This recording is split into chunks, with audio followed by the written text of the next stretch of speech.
Good afternoon, I'm Mike Graham, he's Mike Parry, you're listening to The Two Mikes. We're here for the rest of the week, bringing you the wit and wisdom of the Porkmeister, revealing the truth behind the headlines. And first up, it's all about Rochdale, the town that everyone loves to hate. Apparently there's an MP who's giving the place a bad name. I'm not sure you can give it the place any more of a bad name than it's already got. What a disgraceful thing I don't to think say. that is. I don't think that's true. You've never even been to Rochdale, so you're not going to be able to tell me you're some kind of expert. I have been We're to also going to be Rochdale. asking later whether it's ever going to be possible for anyone to actually buy a house in this day and age. You, of course, being a slum landlord, own loads and loads of properties, and so it's not a problem for you. No, I've invested. However, for most in bricks and people, mortar. like my children, for example, Your they'll never children. be able to afford to buy a house unless I gift them one. Well, why haven't you provided for them better then? Well, I have provided for them very well, but Have I you? give all the houses I buy I have to give away Yeah. to various women. Yeah, well, you know, exactly. that's the problem. Yeah, because you wreck all your relationships. Well, You're that's not true. Irresponsible in your tutelage of You know, your this children. is the opening part of the show, by the way, Yeah, so we'll we'd go like on, to yeah. sort of We'll get this just get bit on done. with Also, it's Ask Porky coming up a little bit later on. That's everybody's favourite agony uncle spot. I Get can your change problems your life. solved live on air. Just I can tweet change them your life. at The Two Mics, or, of course, go to our Facebook page, The Two Mics, as well. You're listening to The Two Mics with me, Mike Graham, and Mike Parry. Now, you'd have to say Rochdale is never in the news for a good reason, right? It's now in the news because Simon Danczuk, this rather controversial politician... How do you pronounce his name, by the way? Danczuk, I believe is I'm never correct. quite sure. Yeah, I think that's correct. Danczuk, I'll go seems with to that. have got himself into a bit of trouble. Yeah. People are saying he's bringing the good name of Rochdale down into the gutter. But was Rochdale not the place where that woman, or that bigoted woman, as she was referred to by Gordon Brown, was kind of up there telling him all about the immigrants in the last general election campaign? Hang on, that was Gordon Brown stating the name of Rochdale. That was not the lady concerned stating Well, yeah, but the she name was of Rochdale. from Rochdale, though. She was from Rochdale, and she was very badly misrepresented by the then Prime Minister of this country. Well, he called her that bigoted woman. Yeah, well, that's a disgrace, because he then turned his car round and roared round there at 100 miles an hour to apologise, because he knew that what he'd said was ridiculous and that she wasn't, and the poor lady was shocked, and it was all... and he asked her, but get this, to come outside and pose with a picture for me, please, and she refused. She didn't want to do that. So the people of Rochdale Well, that are was pretty Gordon savvy. Brown's particularly bad PR machine. This is a guy who, if he could ever mess anything up, that was always what he did. Now, what I object to now is that we have a situation, right, and you're absolutely right, it all centres around Mr. Danczuk. But in fact... Danczuk. Yeah. Andy Kelly, who is the prospective parliamentary candidate for the Liberal Democrats in Rochdale, right, said that this is really doing the image of Rochdale no good at all. He says it's just one thing after another with Simon Danczuk, and you simply don't know what's coming next. Well, the latest allegation, is it not, is that he's been getting himself involved in some kind of... I'm not sure if horizontal refreshment is in fact correct, because it's on a desk. I think we'd call it... May not be. I think we'd call it 90-degree refreshment. 90-degree... With some young woman, a 90-degree angle refreshment on a desk. Yes. To the extent Paid where... for by the taxpayer, To the extent where, now that he's vacated the office, he was asked, did you clean the desk properly when you left it? Yes, because I don't the think we various should go there. activities have I don't been want to get taking involved place. in that. Anyway, the point is, if you just let me finish. Yeah, right. Andy Kelly, prospective parliamentary candidate for the Liberal Democrats in Rochdale, said that it's just one thing after another with Mr. Danczuk. You simply don't know what's coming next in this catalogue of scandals. Yeah. He's creating a media circus, and it's bringing Rochdale into disrepute. I hope this is the straw that breaks the camel's back, i.e. he would like Mr. Danczuk to think about his position and his future. Well, the trouble is... And when I say position, I'm talking about 90 degrees. No, exactly. I mean, this guy has been in the news quite a lot, hasn't he? I mean, he's had a very sort of high-profile marriage, would you say, to Mrs. Danczuk, do you know what? who couldn't stop taking pictures of herself. The irony of all this, Mike, is that he started off as the victim. You know, his wife got a little bit sort of publicity conscious. Yeah. She started taking selfies of her embonpoint. What? You know?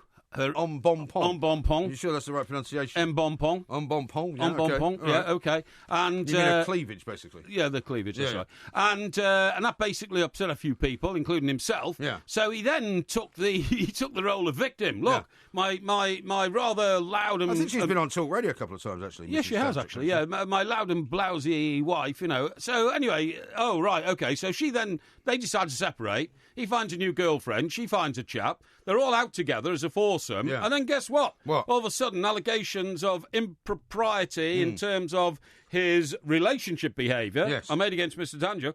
And all this is happening in Rochdale. And it's not good for Rochdale. Now, what I seriously Well, what object else has to... Rochdale got going for it? That's the question I'm asking you. It's got one of the finest town halls in the world. One of the finest town halls not in the this world. country, in the world. Whoop-de-doo.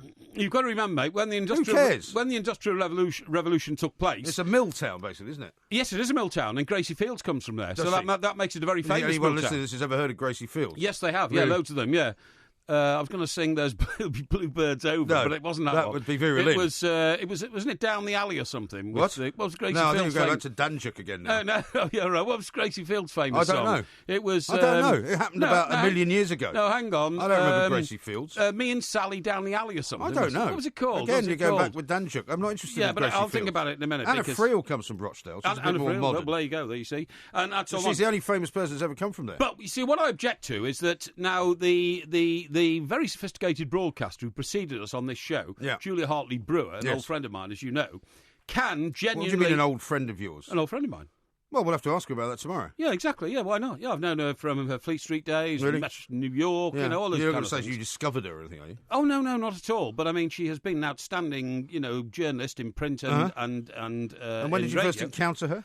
Oh, I don't know, about 20 years ago. 20 years ago. In Eamon Durand's. And how soon before or after that did you invite her out for lunch? I had lunch with her that day. Did you? First day I met her, yeah. Okay. Very soon afterwards, I invited her to the FA Cup final. Why did you have lunch with her straight away? She's a highly intelligent woman, riveting company. Anyway, the point I'm making is that Julia can seriously claim to be a member of the Metropolitan elite. Yes. You would love to be a member of the Metropolitan Elite. I don't wish to be a member of anything. But you've got no chance. No, I don't wish to be a member of anything. Because you have no sophistication. No, it's the difference between you and I. Your track record is hopeless. You were brought up in a rented, absolute rubbish, sort of hovel-like flat in we're going to talk Hampstead. about that. A rented hovel in Hampstead, are you sure? Yeah. No, I happen to be brought up in one of the most fashionable parts of London. Unlike you, brought up in a cul-de-sac in Chester. Well, which you have to say there you go. is basically the end. I mean, if I'd been born in a cul-de-sac in Chester, I think I wouldn't have bothered actually going out the front door. So there you go, hitting the north again. So you're saying that people from the north of England don't deserve to join the decision makers in life. All I'm saying is I don't like Rochdale. I don't want to go to Rochdale. I have no interest in ever appearing there. You keep promising to take me up to Chester, but I mean, you don't live there. If you thought Chester was so brilliant, you'd live there. I'm going there next week, actually. Are you? Yes, I am. Why? Because Everton are playing their opening home game. What, in Chester? No, at Goodison Park in Liverpool. In Liverpool, so why are you going to Chester? Because that's where I come from. Have you any friends left there? I have friends all over the place. Yeah? I don't think you have. Oh, I have. I don't think you will be able to visit anyone in Chester that, for example, you went to school with.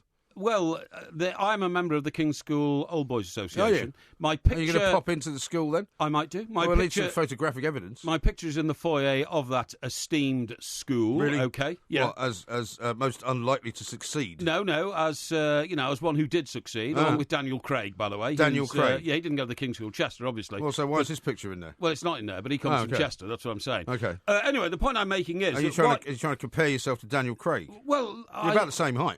Well, I think successful people are recognised the world over. Really? Now, what I was going to say is, I don't know why it is that you have a down on anybody who comes from anywhere north of the M25. True. Absolutely untrue. Because you do. No. You want to be a member of the Metropolitan Elite. You've never done anything to achieve that. Incorrect. I've never wished to be part of any elite. I've never wished to be part of anything at all, which involves, joining up with lots of other people and thinking the same thoughts. You, on the other hand, are a snob.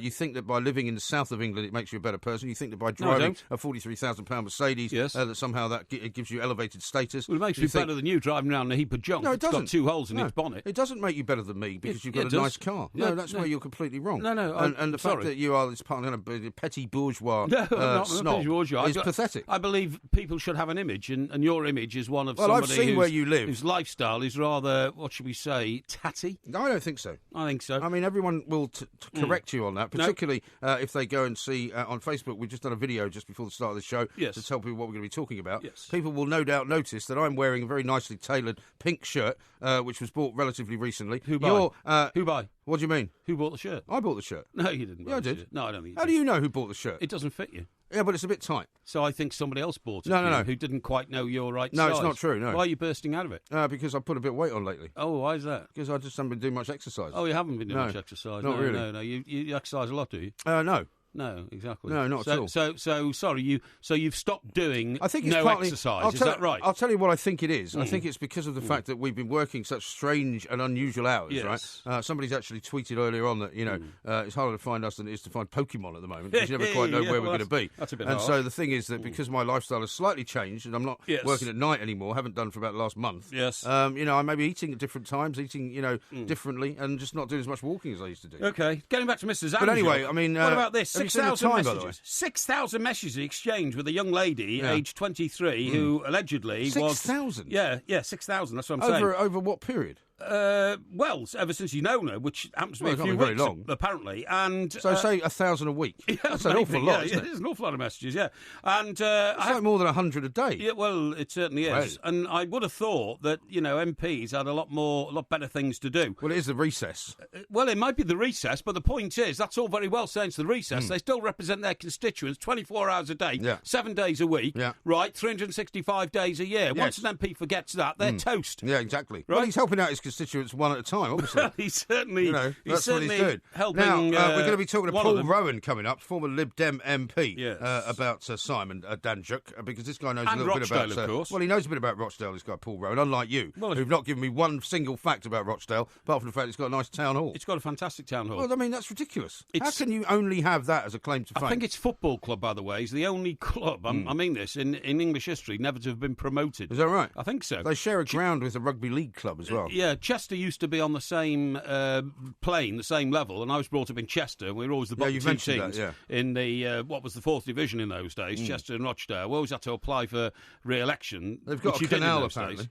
What? They've got a Well, canal. of course it's got a canal. All northern towns have a canal. Do you know why? The canal fell into disuse. Yeah. And was reopened in 2003. Exactly. The canal is there Can you because imagine what that must look like? the Industrial Revolution Look at the time, by was the way. born Never mind in that. the northwest of England. Yeah. And without the Industrial Revolution, pal, you wouldn't have your metropolitan elite Why not? welching and milking money from the economy at a huge rate. You're pathetic. What about the good people of the north? Yeah, all right. Well, the good people of the North, I'm sure, will be able to talk to us at any point. We want to hear from you. We're the Two Mics. You're listening to the Two Mics on TalkSport. This is a repeated programme, so please don't call the show as you won't get through, but you still may be charged. You're listening to the Two Mics on TalkSport. This is a repeated programme, so please don't call the show as you won't get through, but you still may be charged. Enjoy. We are the Two Mics. We will be here, of course, until the end of the week. We've got lots going on. We've got a very interesting meeting that we've got to have later on in this week, which I'm going to talk to you about in a little while. A couple of tweets have come in, though. You can tweet us, of course, at the Two Mics, at Mike Parry 8, and at IROMG. Dave says this: Rochdale has nothing going for it. Believe me, I work there every day. Here's one from Why does he stay there, then? David, he works there. Yeah, well- He says, believe me, Mike, I live near Rochdale, and it's like that slum place in Star Wars. What? So, I mean, so far, I'm afraid you're not getting much support for your town of Rochdale. Don't worry, But Rochdale is full of fine people. Let's talk to a man who knows a bit more about it. He used to be the MP for Rochdale. He's Mr. Paul Rowan, and in fact, he was beaten, I think, in the election by Simon Danjuk, former Lib Dem MP. Paul, a very good morning to you and welcome. Afternoon, I should say. Yeah, good afternoon, Mike. Thanks very much indeed. I mean, there's a serious aspect to this story as well as the slightly comedic one that Simon Danjuk seems to get wherever he gets involved in any kind of story at all. I mean, it must be quite sort of difficult for you to sit there and watch this guy's antics, having lost an election to him.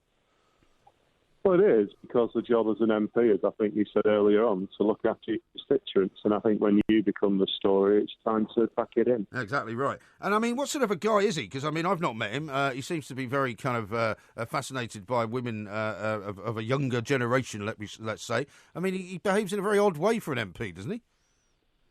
Well, I mean, all I can say is he's 49 years old and he's behaving like an out-of-control teenager. That's very harsh, Paul. But, Paul, getting away from the individual personalities, what about the the job you have of projecting Rochdale? It was your job when you were the MP there to promote the town, to get in with investment, to get people to start talking about it. Tell us about the good things about Rochdale. I'm fed up of hearing negatives. Yeah, I mean, first of all, we were the birthplace of the cooperative movement, the worldwide cooperative movement. Indeed. And you can go to Toad Lane there and see the original shop. Cooperative principles are at the heart of what Rochdale people do. There's a programme on Great Lives today about Gracie Fields, perhaps the most famous entertainer of the 1930s. Yes. Rochdale lass. Real pleasant person. I went over to a house in Capri a few weeks ago. Legacy lives on. It's a great place to live, surrounded by the Pennines. Yes. Loads of green space. And, we've got the best sixth form college in the country. Really? Well, you say you went over to Capri the other day? Yeah, that's where Gracie Fields lived in. Is that right? In her later years. Okay. Yeah. What, she chose Capri over Rochdale? Well, no, she needed a bit of sunshine, didn't she? Because she was an elderly lady. I do like Capri. And Paul, why do you think there is still this north-south barrier in this country where, people like myself, a boy from the north, I was born and grown up in Chester. I love the character and tradition of the north. I love the town halls. Chester's got a great one. Rochdale's got an even better one. There's town halls in Leeds and Burnley. Why do we allow the South to denigrate us? I think people forget, one, the industrial heritage that we brought, but also, you look at graphene, it's invented in Manchester. Yes. Look at some of the drug companies that we've got in the north, in Cheshire. The sort of step researches that are being made now. Yeah. We have been very much but we're still the backbone of the country.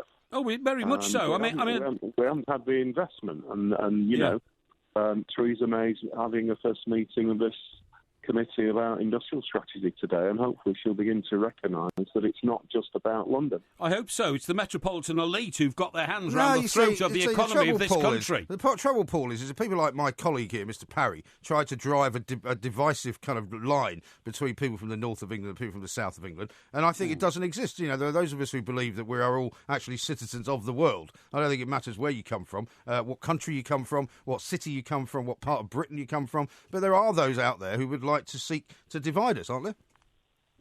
Yeah, and, we're all part of Great Britain, and it's a fantastic country to be part of. And, as a small country, we do punch above our weight, and that's the north and the south. Yeah. So if I was going to... I've been to Manchester, right, but I've never been to Rochdale specifically, right? If you were tend to take me out in Rochdale, where would you take me? What do you want to do? Yeah, well, I mean, anything that's you'd worth like doing. to drink lots of beer. That's not true. Lots of beer, incorrect. get intoxicated. No, that's not right. Make a nuisance of himself. No, please don't skew the pitch here. No, tell us, Paul, where would you take me? As I say, it depends what you want to do. If you want a decent meal with plenty of good restaurants. Yeah. What's the best restaurant in Rochdale, would you say? Nutters. Nutters? Sorry. What's their speciality? What's their speciality? Well, he's a Michelin chef, Is he? Michelin chef. Yeah, just opened a pub bistro. Yeah. So you could go there. Absolutely fantastic place. I'm going there in a couple of weeks' time. Okay. Excellent. Paul, I'll tell you something. My favourite pubs, even down here in the deep south, are Wetherspoons. Have you got a couple of decent Wetherspoons up there? Yeah, I think we've got 4 in the metropolitan borough. Excellent. That's great. That's great. I would feel very much at home there. They do the best fish and chips every Friday in this country, and I tell you what, I couldn't care less. I don't know why you keep advertising. If I was in Kensington, in elite metropolitan London, I'd head for the nearest Wetherspoons. Believe me. I think Rochdale's a fine town. When was the last time you were in Rochdale? Well, probably when I was working on the Daily Express in Manchester. How many years ago? Well, it's not that long ago. I mean, Paul, how many years? You will know Greater Manchester very well. The Oldham Road comes out of Great Ancoats Street, and then the Rochdale Road. I worked on that very road. You're talking about the 1980s? I worked on that very road. Well, yes, that sort of period. Why can't you just tell me the date? Well, I can't remember the date. Can't remember. Busy life. Paul, what are you doing now? Because obviously, if you're a former MP, I mean, you're probably still in the political business. Are you sort of planning to try and get back into the House of Parliament? No. I'm quite happy letting others do their bit, but I'm working behind the scenes, work for a couple of charities, do some teacher training, which is what I used to do. Oh, right. Yeah, that's good. That's good. Okay, well, listen, Paul, I want to thank you very much indeed. He's done a fantastic job of defending Rochdale. It certainly has, and bolstering the reputation of a great town. I don't know where it all went wrong for the north of England. We created the wealth of this country. Well, obviously, when people like you left. We created the wealth of this country, and then people in the south went and stole it and called it the City of London. Wouldn't be a City of London without the cotton barons of the north. What the hell are you talking about? It's true. What are you talking about? It's true, I'm telling you. Well, Paul agrees with you, obviously. Exactly, I mean, this is where the problem lies, right? If you're talking about a north-south divide, you're basically talking about, the past, hundreds of years ago. I'm talking when about now. When people, when kids were shoved up chimneys and women and other people were forced to work in sort of slave conditions. I'm going to retire to Northumberland. I keep telling you this. I wish you'd do it soon. Because why don't you do it this afternoon? It is a great part of the world, and the people there... But you don't believe a word of that. People are unaffected by metropolitan elitism. You do not believe a word of that, because all you do is seek to create division, to seek to... I mean, you are the snob of all snobs. Yeah. You are. I'm not snobbish at all. Well, I go to Wetherspoons for my lunch. Where'd you go? I didn't go anywhere for lunch today, actually. In fact, something we have to talk about, because this work between 1 and 4 is going to wreak havoc with my luncheon appointments. Yeah, well, So I don't know what we're going to do about that. That's why your shirts are getting very tight. Yeah, that could be it, Me. We're the Two Mics. You're listening to the Two Mics on TalkSport. This is a repeated programme, so please don't call the show, as you won't get through, but you still may be charged. You're listening to the Two Mics on TalkSport. This is a repeated programme, so please don't call the show, as you won't get through, but you still may be charged. Enjoy.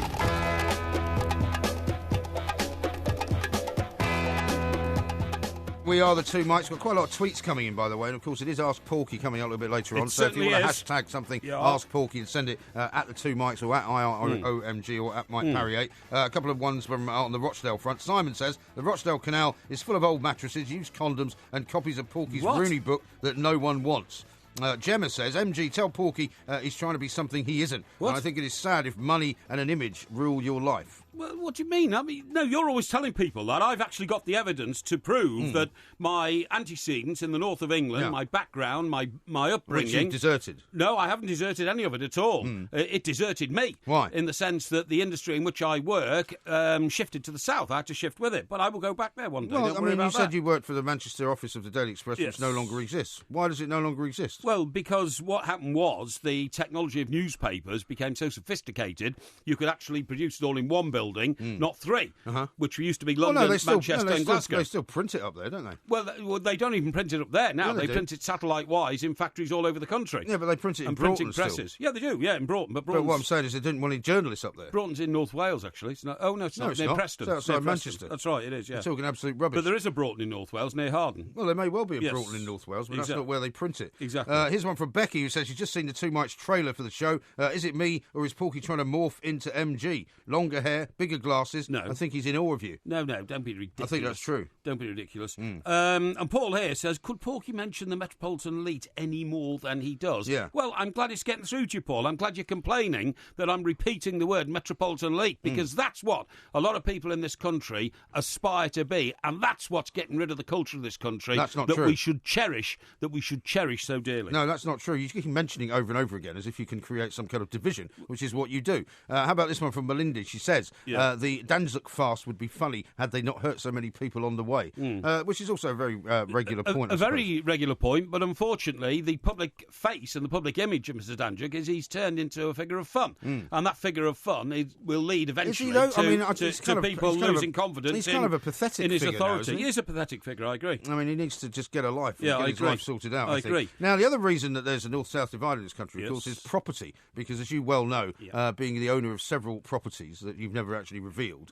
the problem with the prices down in this part of the world is that nobody can afford to buy a house anymore. It's prohibitive. There was a study that came out just earlier on today, in which it was revealed that basically more and more people are having to rent, fewer and fewer people can afford to buy, and it's a problem not just in the south, but in the north as well. Now, is that a good or a bad thing? Well, what about social mobility? Well, I've always wondered about, and as you pointed out earlier, I mean, my parents never bought a house, right? My dad didn't believe in buying a house, but for some reason he thought renting was the way to go. And there are a lot of places in Europe, people don't bother renting, people don't bother buying houses. You know, we have what some people think is a bit of an obsession with actually buying your house. Without a shadow of a doubt, because of the antecedents of this country, because of where we came from, because of the fact that we evolved, from Anglo-Saxons and all that kind of stuff, we do believe that an Englishman's home is his castle. And I would extend that to Scotland, Wales and Northern Ireland. We like to have property. However, that has changed dramatically over the years. I mean, when you and I lived in New York, you eventually bought I did. But a lot of people in New York City don't bother owning property. I wouldn't. If I went there, I wouldn't buy a brownstone or anything like that. I would simply want to live in a really nice place because... But you'd rent then? I'd rent because it's the norm to rent in New York City. It's not the norm to go around buying. I mean, the charges Of course, I wasn't alone, able to keep my apartment in New York. No, of course you weren't. No, because you messed up your life arrangements. Not true. You decided shortly after you bought it you wanted to come back to Britain. I had to get you a job on the Daily Express. Not quite. To get you a reasonable salary Not to quite. allow you to indulge your lifestyle, and then you abandoned your place in New York. And where did you go then? I went to Washington. No, you didn't. You went to New York. I went to New York for you a were short kicked while. out. You were kicked out of the Express because you'd gone mad, right? No. And they said we want you to go and work in New York for a while, out of the way. No. So you can't trouble anybody. No. So you said, I've got a great idea. Why don't I rent your house from you in New York? Because at the moment you can't sell it because there's been a property crash. So I said, that's a great idea. That means I can leave it there without having to worry about losing money on it. You said, I'll live there for a year. And I said, that's fine because by the end... Yes, you did. By the end of that year, of course, I'll be able to sell it because the market will have come back. But what did you do? After 2 months, you decided to run out of the place and go and move to Washington. Well, the point is that I was... Did you not? Is that not correct? I was identified as the only person on the whole of the Daily Express who could actually cover the US-American election. That's not true. With Bill Clinton. Not true. I spotted Bill Clinton first, and I said to everybody, this guy's going to win the election. That's not true. I then got busy getting down to Arkansas, getting to know Bill Clinton, getting up to Washington. Well, and why couldn't mixing... you still base yourself in New York? I covered elections based in New York. Because it was all based in Washington, D.C., mate. Absolutely rubbish. So I'm sorry. You can't try and tell me, No. a far more senior journalist than you were in the political arena, that you have to be based in Washington to cover the presidential election. Well, I did, because I did it properly. Bottom line is you let me down. No. You now owe me £1 million. No, I don't know. Because the house is now worth £1 million. Well, that's your problem, pal. You shouldn't have thrown the keys into the East River and just abandoned it, which is what you did. No, I gave the keys back to the people that had the mortgage on the house. Oh, yeah, sure. And the point is that if you bought at the wrong end of the market, which you did, then, you can't go around blaming other people for your stupidity. I bought it in 1989. Stupidity's inherent. I bought it in 1989. There was then, unfortunately, a crash in Wall Street, and what happened was... Well, I saw that coming. Well, you didn't see it coming at all. Yeah. You just, the problem with you is that you just continually cover yourself by making up falsehoods. I don't want to accuse you of being a liar, because that would be unkind. No. But, your recollection of the truth is second to none. No, I don't think so. Now then, getting back to property values, right? Here's what it says here. So average salary, right, in August 1986 was £9,604. Really? Do you remember what you used to make in 1986? Yeah, 1986. What was the average salary? £9,604. 9,604. Right. Yeah. In 1986, what were you making then? I'd just been appointed the news editor of the Daily Express, and I was earning 35,000. Well, then you were well over the average salary. 4 times the salary. Yeah. Well done. So now the average salary is 26,104. Right. Okay. What do you make now? Oh, it's irrelevant. You don't want to tell me. Well, no, it's just irrelevant. Well, is it same? Is it similarly, by a factor of at least 3.5? Over what? Over 26,000. Yes. Yes. Yes. So we'll put down what, 75. If you wish. Okay. So even if you had a £75,000 salary, yes, you would still struggle to get a mortgage to buy the average house in England, which now costs $226,000. Well, hang on. If it's 226, that's 1/3. Yeah, that would give you a 30% salary factor, wouldn't it? That's what I mean. Well, there was a time, wasn't there, when the bank would lend you 3 times your salary? 2.5. Yeah. 2.5 when I bought my first house. Right, exactly. So when did you buy your first house? Well, this is a very good question. I bought my first house when I worked for the Express in Manchester. Right. I think you've mentioned the Express enough times. Well, I got appointed to work there. I was living in London, working on a Birmingham Evening Mail in London, renting property. I went up there, and my salary went up to £12,000. Yeah. This was in 1989. Right. Okay. So in 1989... No, 1989 was when I bought my first house. Sorry, I'm going mad. It was in 1979. 1979. So it's 1979. When I went to sale, and my salary was $12,000. Right. I bought a house, which is a 2-bedroom semi in Sale, Greater Manchester. Yes. Nice area. Not far from Rochdale. No, not far from Rochdale. And the house cost £20,000. Cost £19,999. Right. So I managed to buy a house in those days. So 2 bedrooms, like a sort of terraced house, something like that? No, it's a semi-detached, Okay. but it had one of those little spiral staircases in the lounge up to 2 bedrooms and a bathroom upstairs. Right. Okay. Very nice little bijou house, right? Bijou? Yeah. Bijou? So, yeah, bijou. Bijou, yeah. Sorry, I can just imagine. What's your problem with bijou? Well, did you deck it out in some bijou furniture? Did you get some nice sort of leopard skin arrangements for the wallpaper? No, I got my... You're sort of, Jason King of Rochdale. No. I got my furniture from... There was a furniture place in those days, a sort of precursor to B&Q. Oh, yeah. Or not B&Q, IKEA. Precursor to IKEA. Precursor, what, you mean Argus? No, it was even before that. I can't remember what it was called. It was trash furniture, but I didn't know anything about furniture in those days. Anyway, the point of my story is, I was able to buy. What is the point of the story? I was able to buy a house for less than 2 times my salary. Yeah. Now, if I wanted to buy a 2-bedroom, semi-detached house, as far from the office as that was, which was 6 miles in London, in London, 6 miles from here, it would probably cost £500,000. Yeah, wouldn't it? Oh, easy. To £500,000. I mean, there's studios being put up for sale here. These new buildings around where we are now, in this little south of the river, for £1 million. Yes, they are. They're absolutely right. There's a block going up. I think it's called One Blackfriars, right on the edge of the river, and in fact, right opposite the Daily Express. Why building. don't you invest in that then? Well, who knows? I may. Who knows? Really? Well, I don't know if I have or not, you see, because I have a portfolio. So maybe somebody else looks after all your money. Somebody helps out. Man of the people. Now, what I was going to say is, so supposing you could get one for $500K, that means that anybody at I was 25 at the time, so that means a 25-year-old now has to earn £300,000 a year to be able to enter into the same equation as I had to buy my first property. Probably, yeah. How many 25-year-olds in London earn $300,000 a year? I don't think it's probably, you probably count them on one hand. I think you probably could. I mean, even in the city now, there are people totally who are agree. not making the kind of money that they used to. I totally agree. Yeah. And You're talking footballers, really, aren't you? You are, actually, yeah. So if you're not a footballer... Or maybe pop star. Or a pop star, then you can't do it. So that really illustrates the problem. So then you've got to say to yourself, well, who is buying all But this that's where property? it's gone wrong, you see, because it used to be possible to get yourself onto the property ladder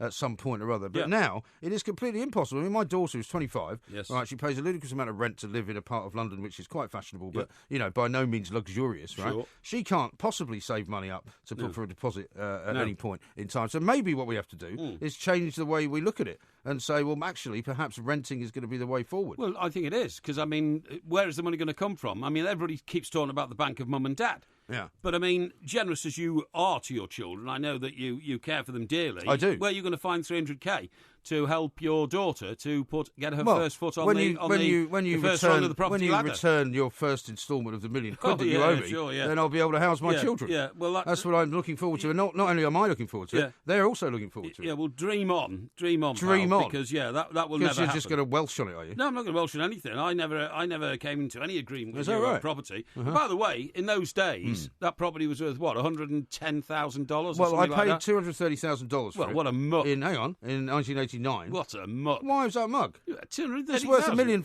It's worth $1 million or more pounds now. Yeah, but you don't own it. No, I don't own it now. So it's irrelevant. It's not worth anything to you. Well, it would have been. Money, but it would have been if I'd hung on to it. No, well, if you'd hung on to it and rented it out to somebody who wanted to live in it, I didn't want to live in it. Why not? It had rats in the garden. No, it didn't have rats in it. It had rats in the garden. Absolute rubbish. Don't tell a porky pie. That's my job. That's your job. It had rats in the garden. Finally, we get the truth. It had rats in the garden. We get the truth. No, what happened was there was a small rat infestation. Small rat infestation. Because they started Not to a big dig rat up, infestation, no, then. A small rat How many infestation. of them were there? Just like 6? About 6, yeah. Because what happened was they dug up the house at the end of the street, which had been abandoned for some time. Yes. And of course, as they demolished it, they discovered that there was a rat's nest because there are rats everywhere. I mean, you walk out the street here, and you see rats. Never seen You've them. never seen a rat. Saw them in your back garden. Never seen them here. Yeah.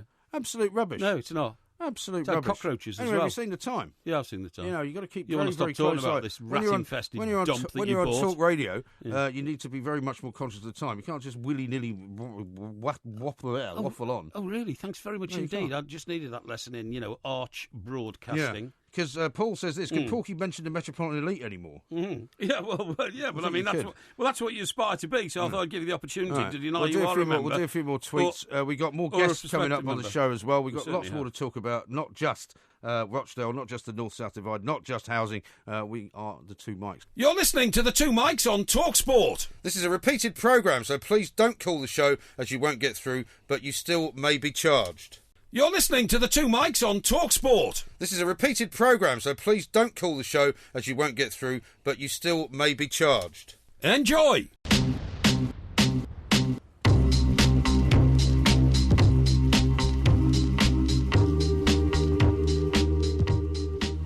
This is TalkSport. We are the Two Mics. Rob has posted a very funny picture of you wearing what can only be described as a very strange hairstyle, look like that.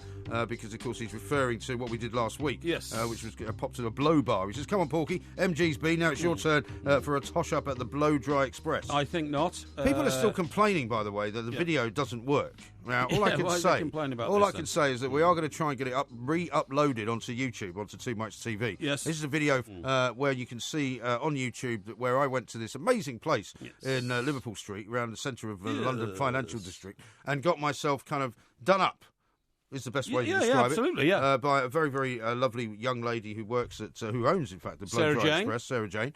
And we had her on the show the other day on TalkSport. And, it's a fantastic video put together by one of our operators. Why do you think it's fantastic? Because you star in it? Well, not because I star in it, no, just because I like the way it's been put together. It's well edited, it's very clean, and I think a lot of people have liked it. Very well produced the problem by is, a young man called Matt. The strangest thing is, right, that normally when somebody can't access a video, it's because it's either too private or something is, it hasn't had the right knobs and things clicked on it. The thing is, lots of people have been able to see it, where some people haven't, and that's the bit that's puzzling us. So Indeed. we will try and re-upload it and see if that becomes then easier for everyone to look at. That's a good idea. But get on top of it and try and get the technology right. The other great one here, of course, is from James. There's very little slips by the people that listen to this show, right? Yes. James says this: did I just hear Mr. Parry say, "Don't tell porcupines, that's my job"?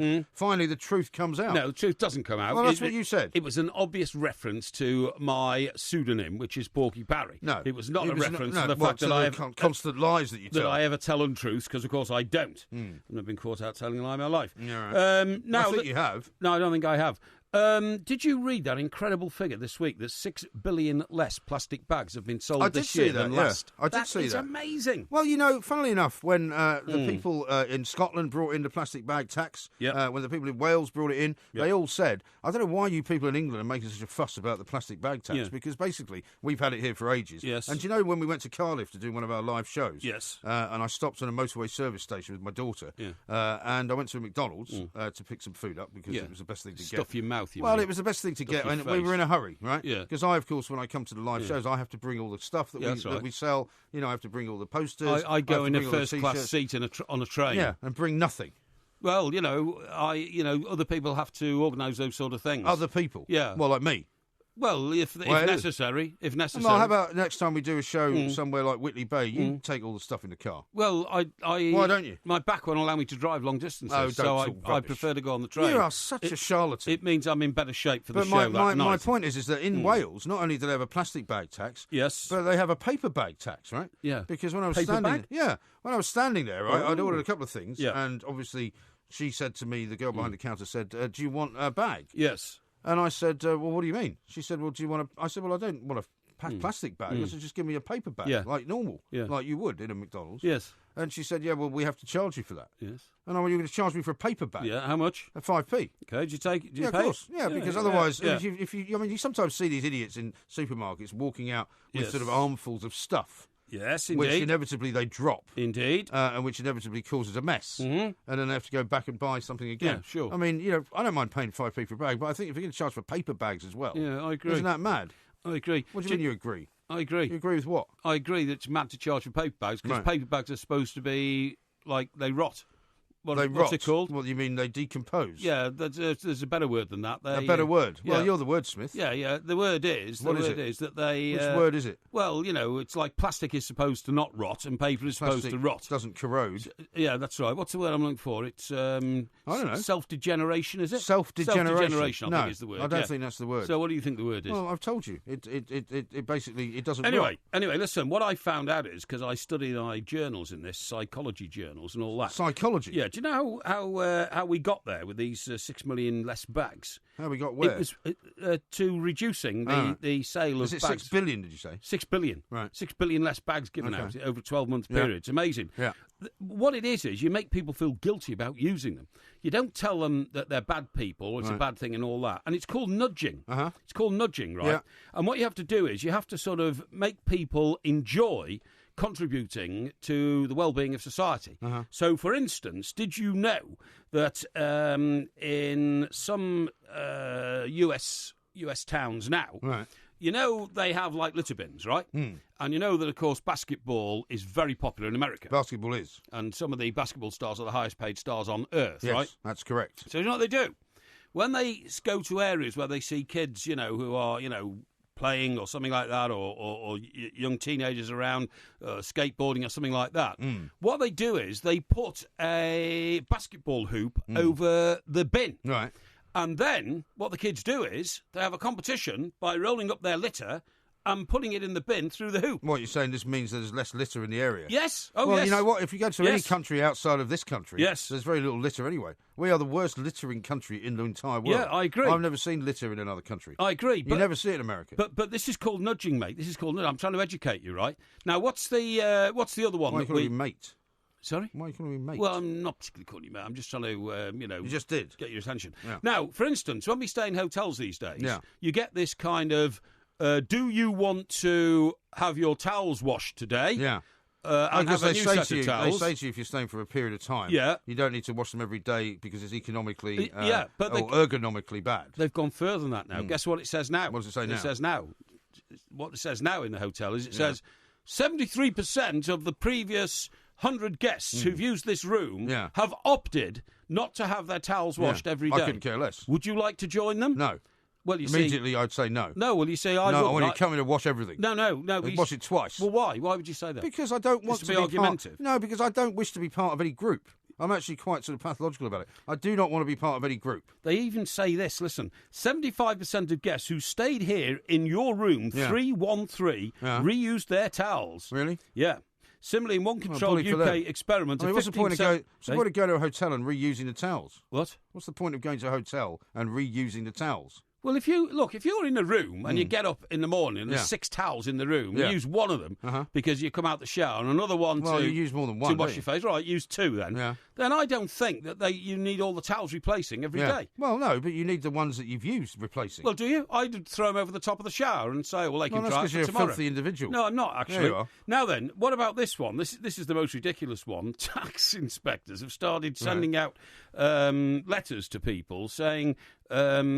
there has been a 15% rise in promptness in people paying their taxes in this area. Oh, yeah. 9 out of 10 people in your area... Is this an actual current sort of theory, then, that this makes people do things? Yeah, absolutely. Makes people pay their tax on time. Yeah. Would you like to join them? No. And what the psychological reaction to that is that I want to behave. Not me. Well, sorry. So do you like paying your tax late? I think I must be nudge-proof. I hope there's a tax inspector listening. No, I don't pay my tax late. You pay your tax but late. what I will not regard as any kind of inducement to pay it on time is some maniac sending me a flyer which wants me to include myself in some group of people. Why not? Because I find it onerous. Why not? Insulting. I've got better things to do with my time. I think psychologically it's brilliant because what's happening is you're not being told to do things. You are. No, you're not. You're being asked if you want to share. Well, I don't want to share. In a communal... No, I don't want to. A communal effort to improve the world. Yeah, but it's not improving the world. What I'd like them to do is I would ring them up and say, 95% of people in your workspace have answered the phone quicker than the last time I tried to ring you. Would you like to join them? Well, because whenever you ring the taxman, the average wait for them to answer is 45 minutes. No, you see... It's 45 minutes. You see, you just want to be difficult. No, I don't. You want to be obstructive. Incorrect. You want to try and make out that I know best and all that kind of stuff. You know what I mean? I mean, honestly, I despair sometimes Why? that because everything that people want to do to make society work better, you just stand up against. No, I don't. No, I do lots of things to make that. society better. What have you done to make society better? I've produced children with a high IQ. That's going to help society in the long run. Why? Because they're clever people. The world's full of stupid people, right? Yeah. So I've produced 4 children who are all clever, which is bound to offset the amount of stupidity out there. You see, you're one of this group here from the Psychological Report. The whole idea of behavioural nudging is sometimes frowned upon by some. Hang on, frowned upon by some as nannying or manipulative. That's true. But an ancient and deep-rooted wisdom is being stirred within the human psyche. Who's saying this? These are from my psychological journals. Yeah, well, which particular person is suggesting that this is some kind of, far and away the psychologist amazing this, philosophy? And it is vital to any good management. Yeah. We do not like to be told off, pushed around and threatened. Any inhibitory notice brings on irritation, even in soft, obedient lettering. Well, you don't like being told what to do, do you? Words. Well, it depends whether I'm doing something wrong, you really? see. But as far as you're concerned, you can never do anything wrong. Look at your experience the other week when you were flagged down by the police for driving through the red X's on a motorway because you claimed that you couldn't pull over. Well, there's nowhere else for me to go. go. Have you had a ticket yet, by the way? Not yet. Not yet. I've got my fingers crossed. Well, it's now 2.5 weeks. Yeah, but you were very belligerent about that. And I was said belligerent. You were being singled out. I was. Even though you were doing something which was clearly dangerous. No. Which you should not have done. No. And you didn't like the fact that the police told you that you're going to get 3 points on your licence and you're going to get a fine. I didn't do anything dangerous. What happened was 1 minute, the M25 was free-flowing. Yeah. The next minute, all the lights go red with red X's. The red X's means you get out of the lane. They say, accident, pull into inside lane. Which you didn't bother doing. Because I couldn't, because that's what you say. The inside lanes, both of them, were chock-a-block with traffic that had already pulled over. So you keep going? Well, what else could I do? If I'd stopped on the M25, I'd have caused a massive traffic jam. No. So all I did was slow down slow down. No, as usual, you slowed were down. No, as usual, you were sort of being driven by unenlightened self-interest. No. And then you thought to yourself, why should I slow down when everybody else is? And then some policeman who last was posted to the Keystone Cops, by the look of it, some guy Colombo comes up alongside me. I don't see why I have to be so objectionable. Winds his window down and says, "You have gone through 3 red X's. That is a punishable offence. Yep. It'll be 3. Quite right. It'll be 3 points on your licence. I hope you get fined." Hang on. He's actually said you will receive a notice in the post. Now pull over. Yeah. And before I could, shout back at him Yeah. and say, "Where would you like me to pull over to? Should I get on the roof of this car on my left because there's nowhere else for me to go? Yeah. Or do you want me to stop and cause a traffic jam?" This is the kind of person you are. No. So all this nonsense the about... cop was being completely illogical. Well, not at all. He So was. you managed to get pull in the end, didn't you? What? You managed to pull in the end. Well, in the end, I had to keep my lights flashing. I had to wind my windows down. I had to wave my hands at other drivers, tell them to stop for me, right? For me to be able to enter the lane on the left. Uh-huh. But, I mean, there was nothing... If I'd have stopped, I would have brought the M25 to a grinding halt. Well, it wouldn't be the first time you did I don't that. see that as my response. As a responsible All right. citizen, Well, I wasn't prepared to do that. Well, I'm going to bring your speech to a grinding halt because it's already coming up to news time with the 2 mics. You're listening to the 2 mics on TalkSport. This is a repeated programme, so please don't call the show as you won't get through, but you still may be charged. You're listening to the 2 mics on TalkSport. This is a repeated programme, so please don't call the show as you won't get through, but you still may be charged. Enjoy. Good afternoon, I'm Mike Graham, he's Mike Parry, you're listening to the 2 mics. We're here for the rest of the week, bringing you the wit and wisdom of the Porkmeister and revealing the truth behind the headlines. Coming up in this hour, we're going to be talking about potholes and how much money this country should be spending on fixing them all. Ask Porky coming up a little bit later on in the show, which is where you get the chance to have any problem solved that you can, because he is here to help. He is, of course, Porky Parry. Indeed. And he's the man that's going to be doing Ask a Porky. Just hashtag Ask Porky, send it in at the 2 mics, or look for our Facebook page as well. We've got lots of great questions already, but we can always squeeze one of yours in if you haven't done it before. Indeed. You're listening to the 2 mics with me, Mike Graham, and Mike Parry. So, a couple of tweets have come in. Biodegradable, I think, is the phrase you were looking for I wrote it before. down here. Thank you very much indeed. Who But did that come from? It came, I think, from a couple of people, actually. Right, okay. But I can give you Barry. I've got one here. Barry Webb-esque. Yeah, thank you very much You've got to read out the whole thing. Why not? His name's obviously Barry. Yeah, all right. Well, how do you know his name's Barry? Well, because he's put it down there as his first Yeah, well, name. lots of people have pseudonyms for their Some Twitter people do. accounts. Yes. Yeah, but I mean, usually if you see the name Barry, that means that's his first name. Yeah, okay. How about this from David, who says, MG, can you get Porky to do his Guardiola excuses impersonation? He sounded like a dramatic news reporter. That was when you sounded a bit like a Dalek. I don't actually think you should do it, to be honest. No, I don't think I will, because, but I do think that dressing like an unregulated hippie standing on the touchline when you get paid like 20 million quid a year. He just wears Banana Republic clothes. In my view, is not a good image. Here's one from Adrian. Do you think drivers who park in bus lanes and drive through red crosses should go back to driving school? That's actually a good question that's come in where was I supposed to drive? Ask Sorry, Porky, who's that come from? That's from Adrian. Oh, Adrian, you brain box. I'd like to put you on the middle of the M25, mate, when you are being told... No, but you're a very selfish driver, aren't you? No, I'm not selfish driver at all. When I'm being told to move over and there's nowhere to move over. Yeah? Yeah. What can you do? Well, how long ago did this happen? It's about 2 or 3 weeks ago now, right? Well, don't tempt fate. Yeah, but if you haven't had the ticket yet, maybe they've forgotten to send it to you. No, do you know what I think it is? What? Quite seriously, and I'm crossing my fingers and hoping that this is the case. What I think happened was, you see, the funny thing was that as the police car was coming up in the fast lane, and I saw it from miles back, the flashing blue lights, I thought they must be stopping and advising drivers on the way up. Yeah. Now, I reckon he's probably gone through the same patter with a load of drivers who were behind me in the lane I was in, with me. Well, did you not see whether he was stopping at each car as he passed it? You couldn't tell. I was that far back, seriously. But you should be paying more attention then. Hang on. I'm looking for a gap on the left to pull in. Well, no, but you should also be looking in your rear-view mirror at all times. I was looking at everything. Well, why didn't you see the police car coming up? I saw the police car coming up, and then it pulled up alongside me, and then the cop put his passenger window down and waved to me to put my window down. I thought he was going to advise me. You thought he was going to say, "Oh, it's Porky Parry"? No, I didn't. Can you pull over and have a picture with me? No. You think that was what was going to happen? that has happened actually with a policeman, but not on this occasion.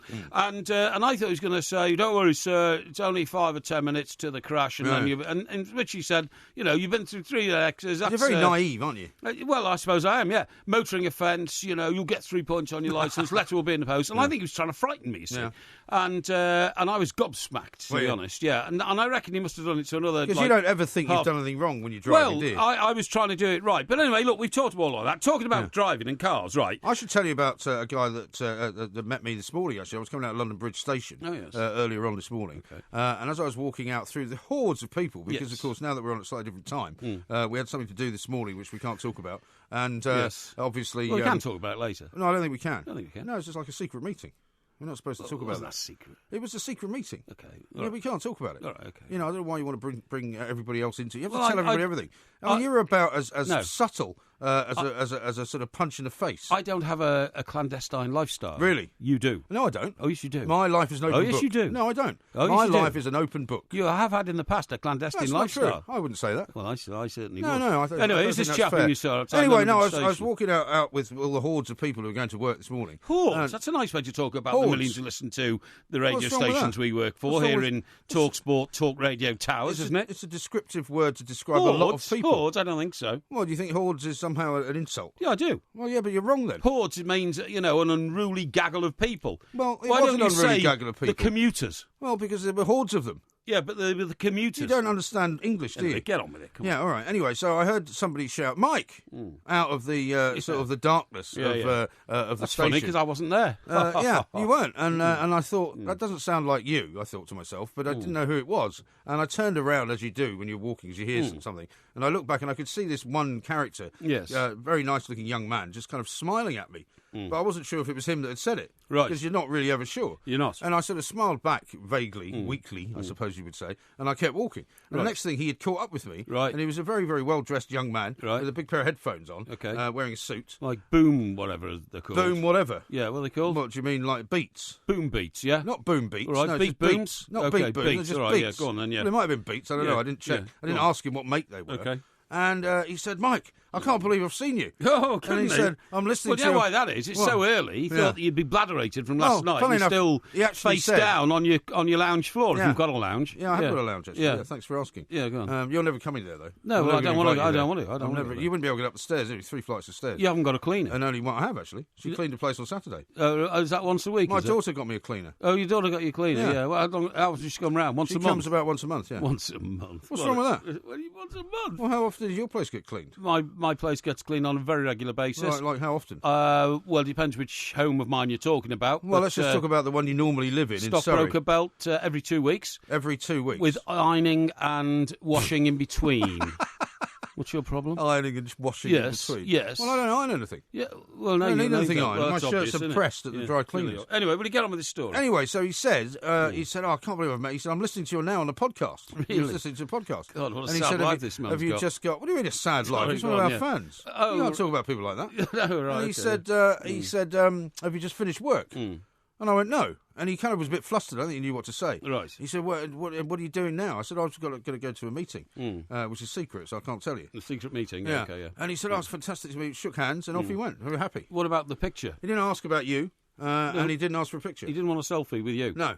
Well, it says everything, doesn't it? Does it? Yeah, exactly. Right. Well, did you you have can't somebody... think much of you can if he didn't want a picture with Well, you. I think he was nervous. Nervous? His name was Jamie, by the way. I know what he's nervous about. I said I'd give a name check. Okay, Jamie, well done for boosting the ego of my fat little friend here, MG. Fat little friend. How much do you weigh again? But you've sadly... 99 kilograms. You've sadly let him down because you didn't want your picture taken. Not at all, no. Anyway. Absolutely not true. Look, so you came in on a train this morning, right? I always come in on the train. Yeah, now one of the reasons we don't use cars... It's because I live in London. I don't live in the suburbs, the bourgeois suburbs. I live in Stockbroker Belt. No, you don't. No, you don't. You live in suburbia. No. You live in a concrete suburbia. Listen to me.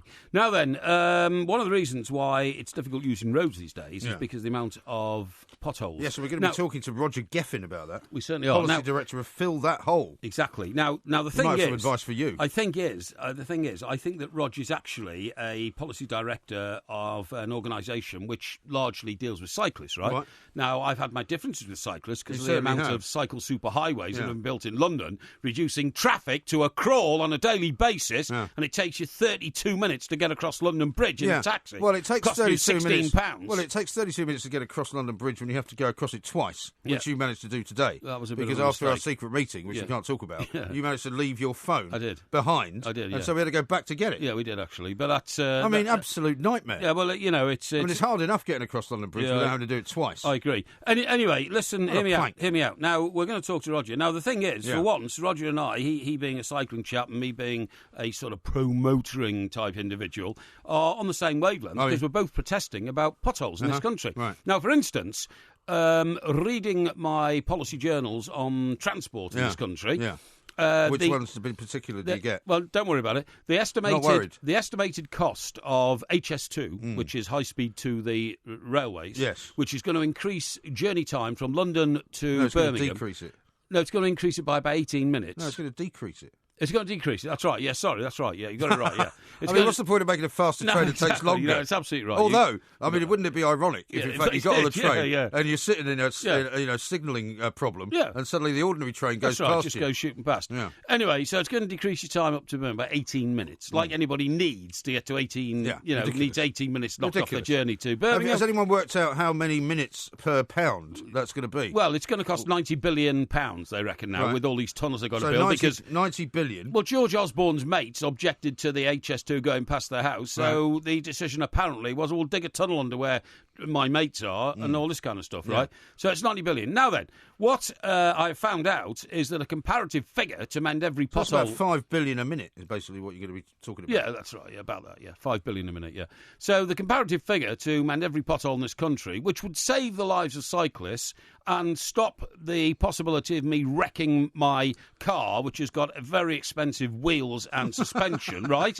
It's all about you, isn't it? The cost of fixing those potholes, which, by the way, now are taken for granted, would be £12 billion. Yeah. So I'd suggest we scrap HS2 altogether and just get the potholes fixed, and then we can build more roads and people can have the freedom to travel more, OK?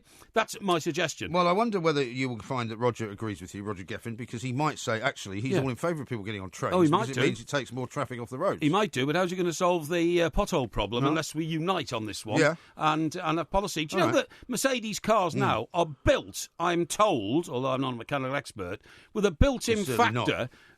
which is a crush factor to compensate for the amount of potholes that are in roads in this country, right? Right. What do you mean a crush factor? Well, a particular extra strength within the suspension of cars. Yeah. Look, I'll take that back. I'll say it's not necessarily Mercedes. Yeah. Cars are built All cars are built with a special Stirling factor in their suspension to compensate for the amount of potholes that are in this country. And speed bumps, presumably, as well. And speed bumps. And that, of course, is another reason why there's been a massive increase in sales of 4x4s over the last 10 years. True. Because people say, well, they're more sturdy, and if you hit a pothole, you've got a better chance of surviving it. That's true. Absolutely right. We'll find out from Roger Geffen exactly what he thinks. He's fulfilled that hole.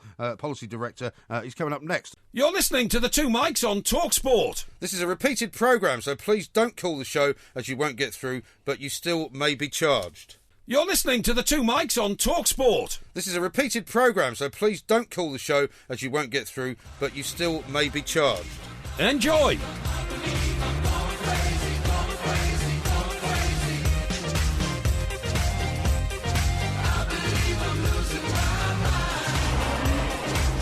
We are the Two Mics. There will be a podcast coming out a little bit later on, of course, and it's Ask Porky today, by the way. It is. So if you've got any problems you need solving, any quandaries you need quelling, anything that you've wondered what the answer is to, the Porkmeister is here, and if you hashtag it Ask Porky and tweet it at the Two Mics or put it on our Facebook page, you have a chance of reading it out. That's absolutely right. Now, I've got a very nice tweet here. It shows a picture of a very young child strapped into its car seat in its vehicle.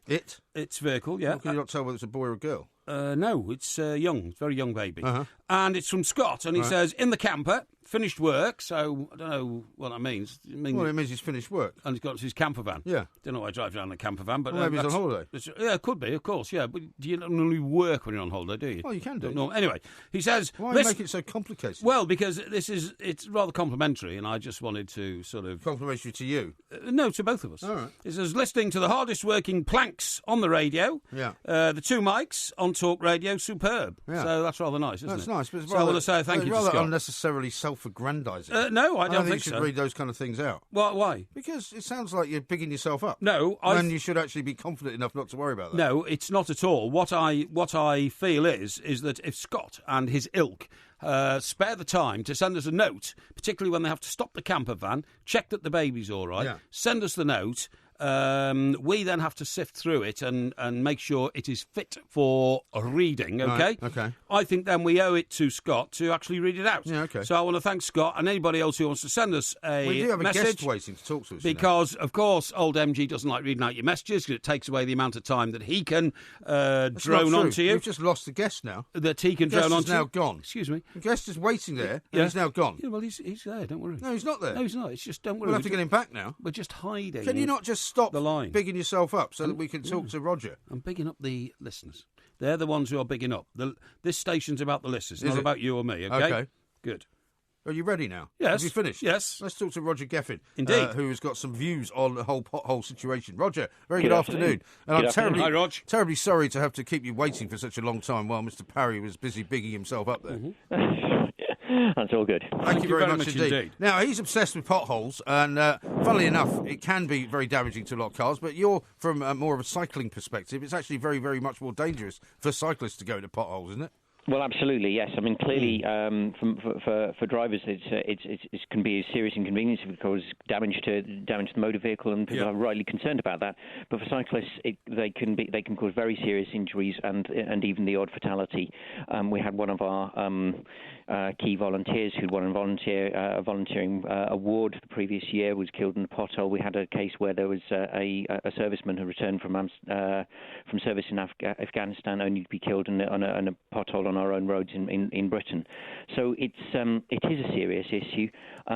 We, as a membership organisation, we have lawyers making claims against highway authorities when our members suffer injury damages. That accounts for about 12% of the claims they make, or the legal battles they fight on behalf of our members.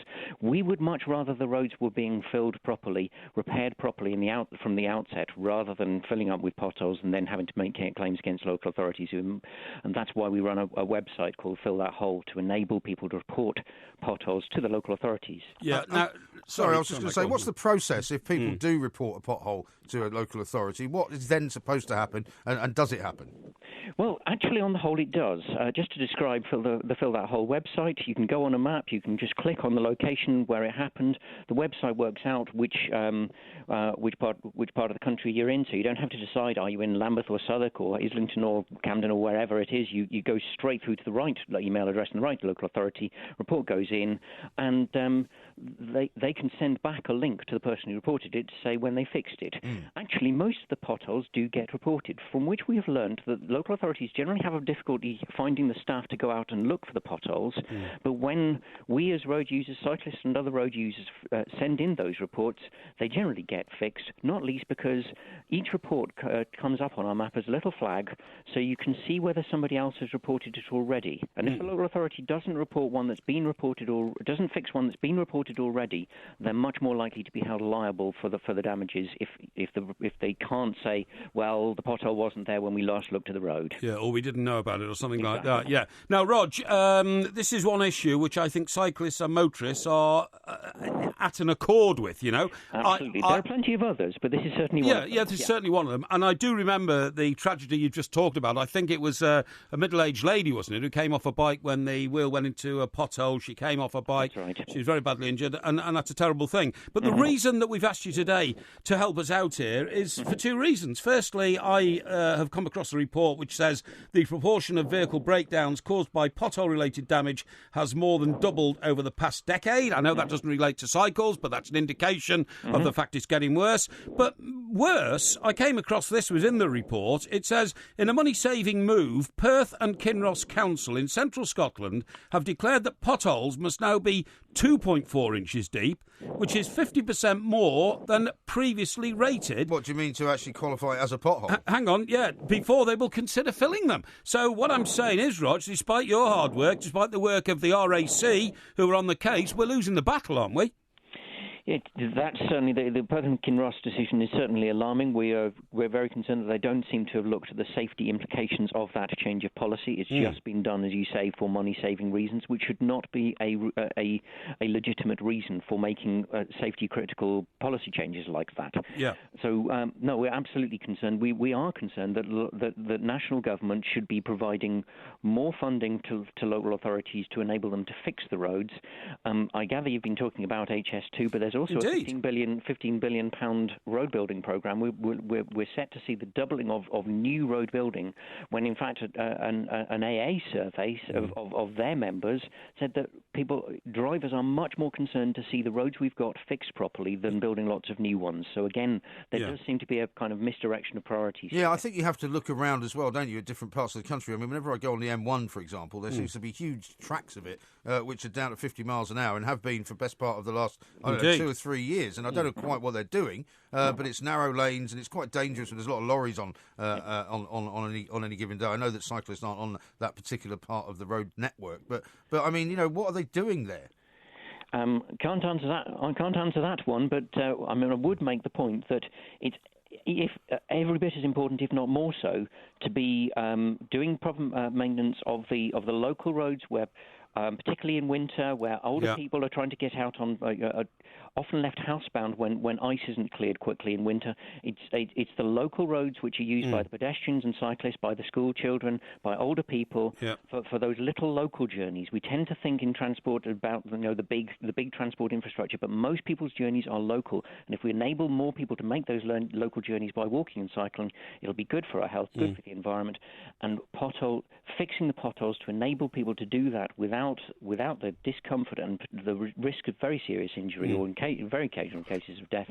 That is really important to enable if we're to get more people cycling in this country. Indeed. Well, look, Rog, thanks very much indeed. Me, I'm finished talking. No, I'm going to say we need. He mentioned a concerted transport policy. 90 billion quid now is the bill for HS2, Rog. You may not want to commit yourself on whether you think it's necessary or not, but that's an awful lot of money when we've got potholes all over the country.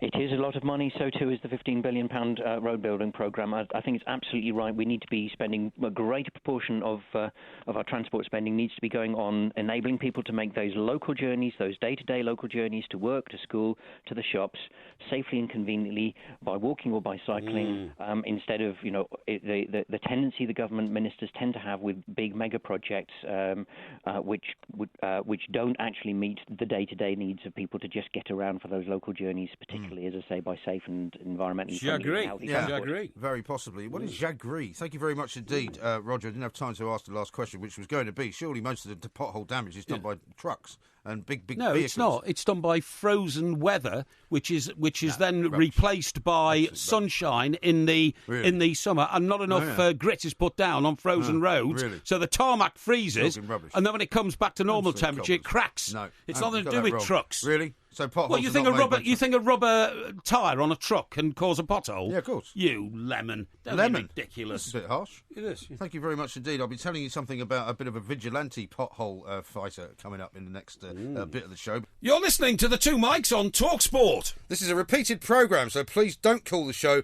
as you won't get through, but you still may be charged. You're listening to the Two Mics on TalkSport. This is a repeated programme, so please don't call the show as you won't get through, but you still may be charged. Enjoy!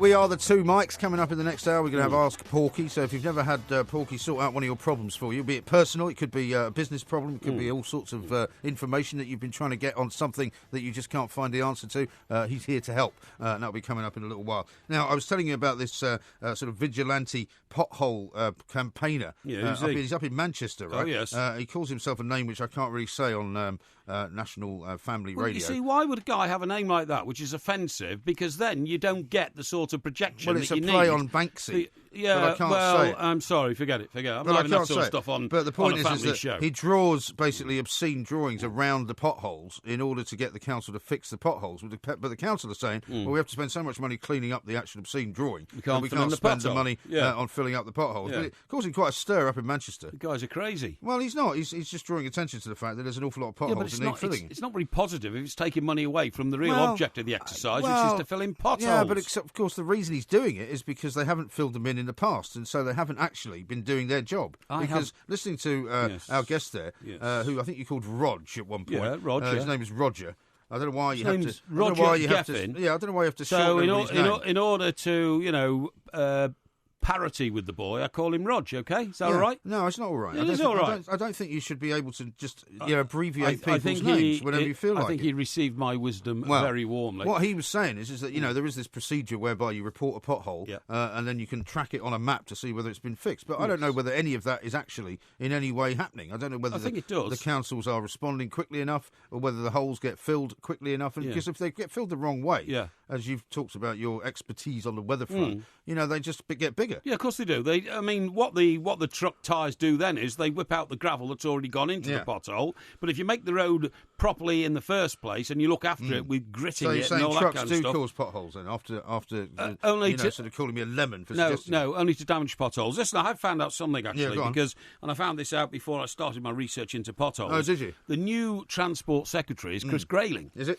Now, transport is not usually one of those plum jobs that ministers queue up outside the Prime Minister's office to try and...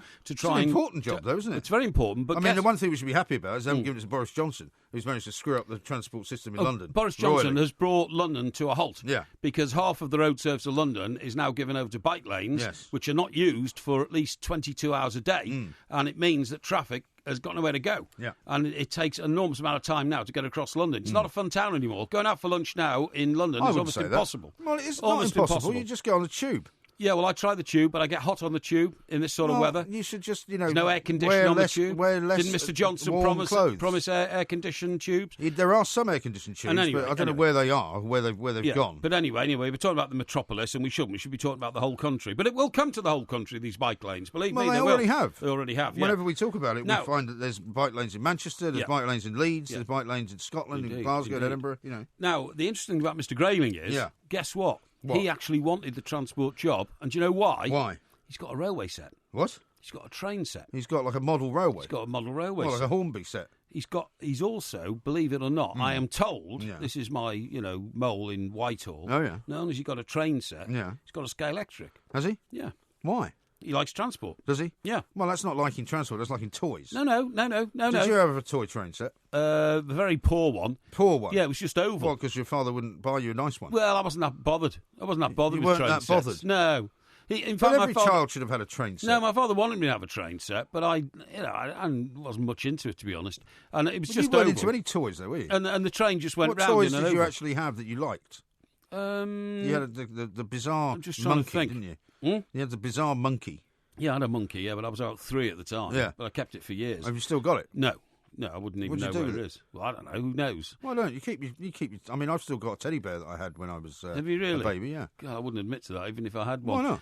Well, I mean, it's so ridiculous, isn't it? Why is it ridiculous? I'm trying it's to in think. A box, I think. I know the favourite, if you can call it a toy, that I liked, and I think I was about 5 or 6 at the time. It was a perspex tube, right? A perspex tube in which you loaded ping pong balls and then went round and smashed them into people's faces from close range. Well, how did you fire them at people? Why do you think that's funny? I think it's very funny. Why? You're such an antisocial character.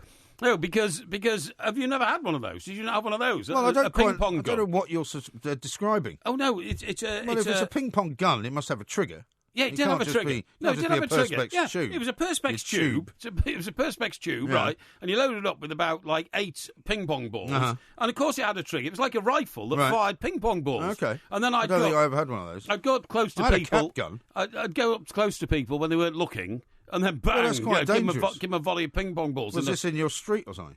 Well, it's usually if my mother had invited some people to come round and, Oh, what, so you just did it to get house guests? Well, not really, no. What a ghastly child you must have been. No, I quite liked it. Did your parents not tell you off for that? Well, not really. They never saw me doing it. I used to do it behind closed doors and all that kind of stuff. Stealthily, yeah. The other ones I liked were, although I never quite got into... Because you told me you never played board games. You didn't have Monopoly Couldn't stand board or games. Cluedo Couldn't stand board or games. anything like that, or even Mousetrap. They're for idle people who sit around a board game. No, they're for children to play. Think they're intelligent. I can't believe you didn't like Monopoly. I mean, it's the game of property and money. It's the game that you now play in real life. Well, I'm not even going to comment on that. Now, what I was going to say is, what I did like is, I like it even more these days, and I still buy them at Christmas. I always buy a couple of remote control aeroplanes or helicopters, right? I love it. And you can get indoor Well, you ones bought my now. kids a remote control aeroplane. Yeah. It was rubbish. No, it wasn't. It was absolute You rubbish. didn't build it properly, and it crashed the first flight. Well, I crashed it into a tree. Yeah. And couldn't get it down. Yeah, well, that's not my fault. It's your fault. No, flying but what you into a didn't tree. tell me as well was when you unpack it, you got to charge it for 24 hours. Well, of course you have. You have How to else do you charge think the it's going to engine. fly? Well, because it should have just been ready to go. No, of course it can't be ready to go. The battery would have gone flat for the amount of time it had been in the shop from where I bought it. Yeah. So that's not right. But I do like these little helicopters. You can fly around. See, my sister's got such a big kitchen. You can fly a helicopter around it, no problem at all. Well, not really. And then open the window and it fly out. Yeah, you can, honestly. And I still buy those at Christmas because Right. I think it's a bit of fun on Christmas Day. What, to just fly them into people? No, I don't fly them into people. That'd be dangerous because they have a whirling propeller. That and would it be could very dangerous. Get somebody in the eye or something Yeah. like that. But I like buying remote control cars because then you can hide behind the couch and drive them into people's feet. No, you know what I mean? All See, this kind of this stuff. is the thing. You've never grown out of this kind of Well, rather not sort of really. mischievous nature. Yeah, I mean, You know, think it's funny to do that to people? Well, it's quite good to be mischievous, isn't it? And you can fly helicopters and things around. And then if the weather's still, you can go outside and fly a plane. So you must get quite excited on Christmas morning when you get Well, all these I quite- gadgets that you can play Yeah, with. I think so. Yeah, I mean, everybody should like Christmas Day. Really? It's a day with sort of hopefully no responsibility. Do you remember that movie? I think it was one of the Clint Eastwood Dirty Harry movies. Oh, yeah. Where the guy has the remote control car, but it's got a bomb in it, Oh yes, and he fires it and he drives it underneath the police car to try and blow it up. That's right. Yeah, And then the guy's trying to get away from it. That's It's a right. great car chase. It's a car chase between a car and a toy car. and a toy car. I know. Yeah, Brilliant. It's, Am I right? Is it Clint Eastwood? I don't think so. No? No, I think it Is was it Lethal Weapon, maybe? Lethal Weapon. Yeah, Remember could the have Mel been. Gibson Yeah, film? could have been. Yeah, Was that it one was of good. those? Yeah, Mel Gibson. He was a nutter, wasn't he? Yeah. Nutter of a cop. Jumped out of a window in a hotel. Well, he wasn't really a nutter. He was and mad. didn't know there was a swimming pool for him to land on because he actually had given up on living, hadn't he? And Well, he was, no, I don't think so. he was a kind of Vietnam vet, wasn't he? Or something? Yeah, no, but he was meant to be a bit sort of unhinged. Yeah, he was definitely unhinged. Now, listen, what about this meeting we went to this morning? Well, Why can't we... It's a secret meeting. Well, what's that secret? We can't talk about it. Listen, let me tell you this. Right. Let me tell you this. Now, that You've meeting... seen the time, by the way. Hang on, don't worry. That meeting happened at about sort of between 10 and 11, right? Why are you saying the time of the meeting? Well, because I want to tell you this. The big development in the world of business now, and you Yeah. and I have been, party to this for a good 20, 25 years, is the brunch booze session. Oh, yeah. Well, we Brunch can talk booze. about that coming up shortly. Brunch booze. Let me read you this. Yeah. Martin says, ideal children's gift, a toy gun that shoots balls in people's faces. Porky's childhood explains a lot. He is. He's a very cruel man and has continued to be cruel. And I think we're getting more truth out of you on this show than we've ever got before. First of all, it's his job to tell the Porky Pies, which you just said. And now No, I we didn't find say out that you like to be mischievous. So now we know. Well, people should be like to be mischievous, otherwise you become boring and staid, Is don't that you? right? Okay. Yeah. You're listening to the Two Mics on TalkSport. This is a repeated programme, so please don't call the show as you won't get through, but you still may be charged. You're listening to the Two Mics on TalkSport. This is a repeated programme, so please don't call the show as you won't get through, but you still may be charged. Enjoy. It's a wonderful night, gotta take it from me. It's a wonderful night, come on and break it. We are the Two Bites. We're here all week, of course. Coming up tomorrow, it's going to be Porky Vision, which, of course, is your Yes. singular tailored television review. Indeed. Which is always very well received And by very people. exciting as well. Very exciting. Very Any exciting ideas programmes. this week what you're going to be looking at? Or I'll be is it telling too early people to about say? the conclusion of one of the great mini-series Oh, yeah. of recent months, Uh-huh. The Secret Agent. Oh, that's awful. No, it's not. It's great. No, it's rubbish. Absolute How do you know rubbish. it's rubbish? Because I watched a bit of it. Well, in that case, you weren't watching it the right way. What do you mean I wasn't watching it the right way? Well, you weren't watching it with any appreciation. I think it's brilliant. It has nothing going for it whatsoever. Plus, It has- it's only 3 parts, isn't it? Yeah, man, Just- yeah. I don't know why they do Yeah. a series with only 3 parts. Well, I'm telling you, you're the guy who said Peaky Blinders, never seen it, doesn't interest me, and now Well, you're obsessed by it. Well, I'm obsessed by it. Because I made you watch it. No, you and now, did. And now I you have to thank say, me. I have to say that Porky Vision, Yes. when you did go on and on about it, the worst thing is now, of course, is Yes. that as I'm watching it, Yeah. because I'm now onto the 3rd series, because you know what we discovered? Yes. The first 2 series on Netflix, so I was able to get it, but the 3rd series, Yeah. which we just missed watching live, Yes.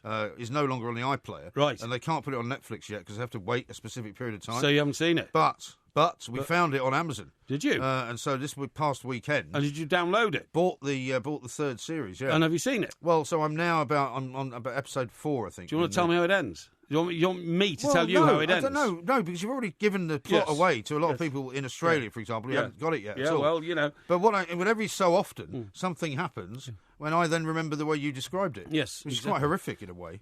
Why? Because I don't want to remember the way you've described it. I'd rather just look at it for the first time. But unfortunately, it gives me these kind of flashbacks. But are you also saying that my recollection of those events was excellent? It wasn't bad, actually. Thank you very it much wasn't indeed. bad. Thank you And very I much have to indeed. say, the first time I can give you a compliment about something you've recommended to Excellent. me, that it is, in fact, a marvellous show. But Well I done. disagree about The Secret Agent because it's rubbish. Yeah, it's great. But anyway, It's listen. not even in the same ballpark as Peaky Blinders. No, I totally agree with that, but I still think it's not a bad programme. Nothing beats Peaky Blinders. It's the greatest series I've ever seen. Oh, yeah. Now, listen, I was talking to you about the boozy bottomless brunch, as it's known now. Oh, yes. Do you know what's happened? Well, we used to do that in New York, didn't we? we At the did it all the weekends. time in New York. Yeah. Nah, never mind the weekends. No, I never did it during the week. Well, I did It's a if I didn't weekend have a thing. busy day. Yeah, well, we do it Well, Saturday yeah, and but Sunday, I mean, you I spend agree. a lot of your time drinking, don't you? Well, you might as well just admit it. We have in the past, I agree. But We? I No, I never went to brunch in Manhattan on a weekday. Well, not even on a Friday. No, they didn't have it. I mean, the big thing about it was it was a weekend, and more often Sunday than Saturday, actually. It usually was, but I do believe in bladderation in moderation. That is the motive of my life, as well as the fact that if you're not winning, it's because you're not trying hard enough. Yeah. And if you apply both those rules to your life, you will be a success, my boy. Okay? Well, you might be, but not spend too much time in a pub. Now then, let me tell you this. Why have you turned down for a job at the Liverpool Echo?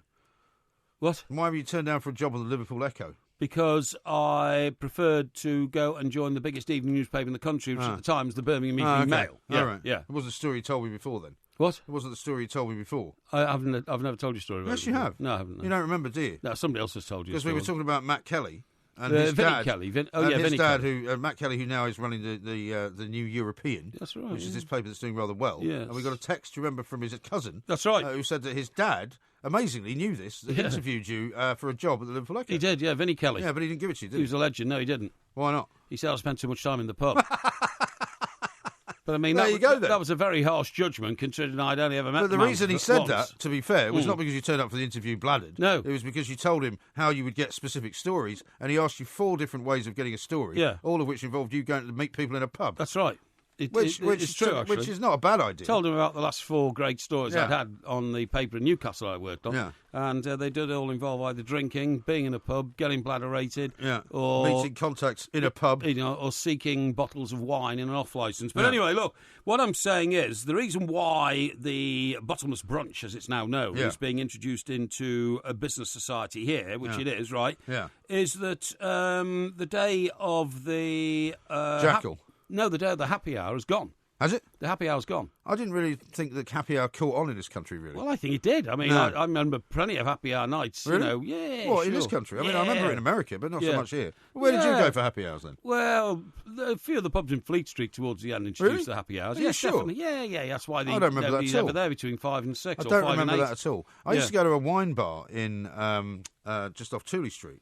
You know, Yes. in Hayes Galleria. Yes, I know, yes. And there's one there where you could go downstairs, which is a terrible place to go, actually, because you can't get signal of any kind. And you can't get back up the stairs. Well, you can get back up the When stairs. you're bladderated. No, I used to have to go back up the stairs for a cigarette. Yeah. But you can't get a signal, so you can't phone anyone, and you can't get any kind of 3G of data of any kind, so you can't be on Twitter.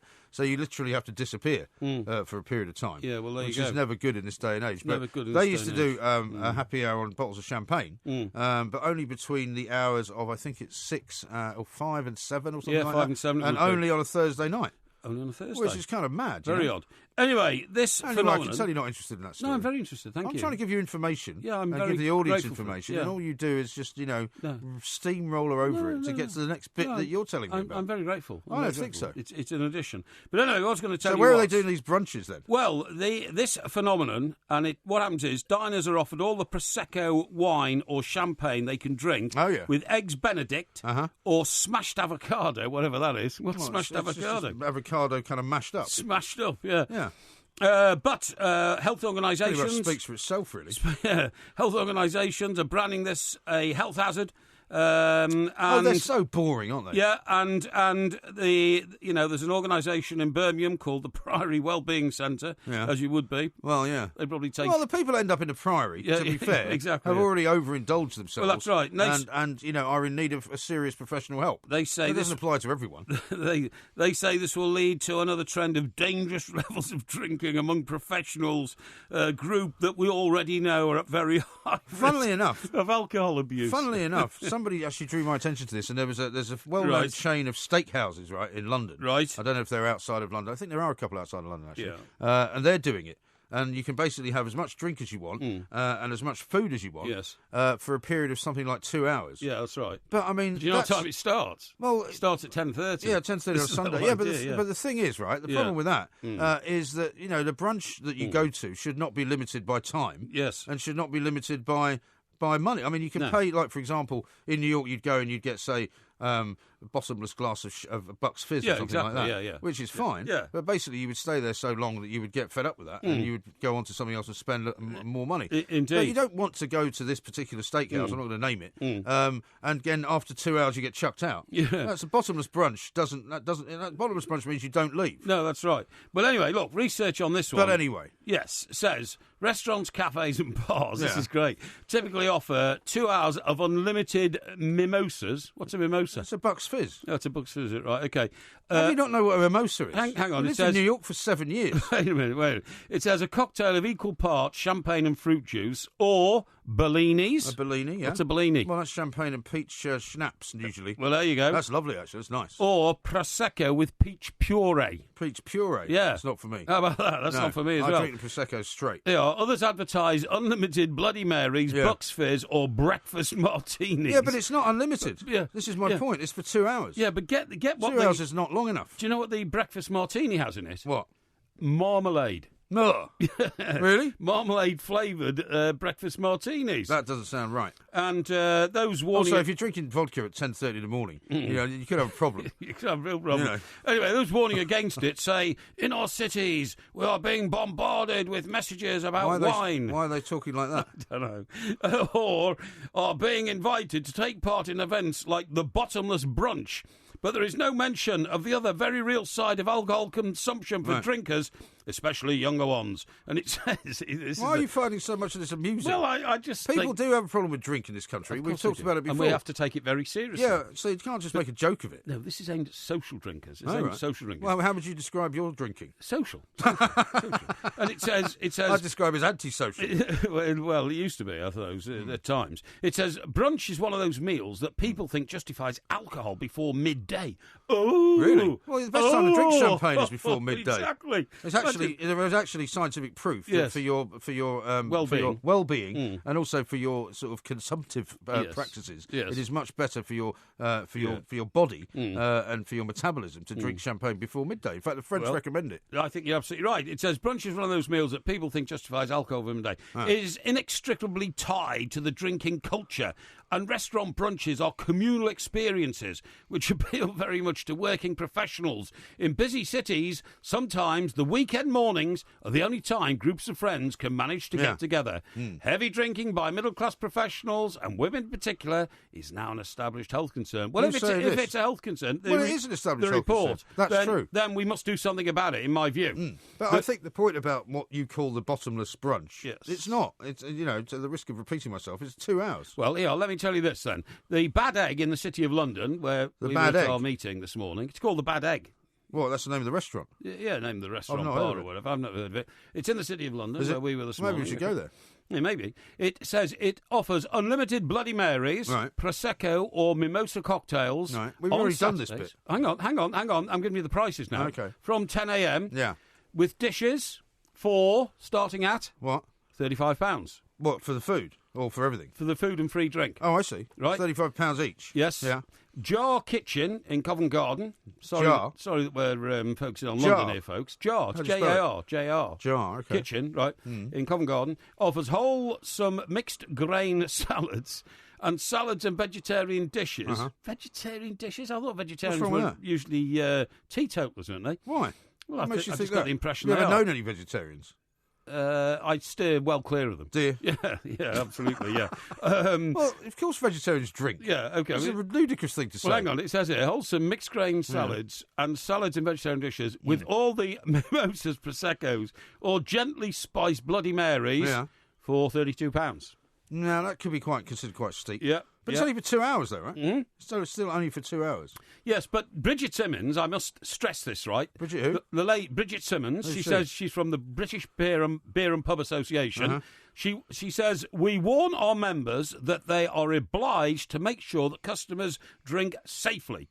Any venue thinking of running a promotion of this sort should think very carefully and be very clear about the legal framework and customers. Isn't she meant to be on the side of the retail market? She is saying we must ensure that people drink responsibly. Yeah. So that's the message at the end of the day. Okay. It's all a bit of fun. It's social drinking. Nobody's talking about bladderation without moderation.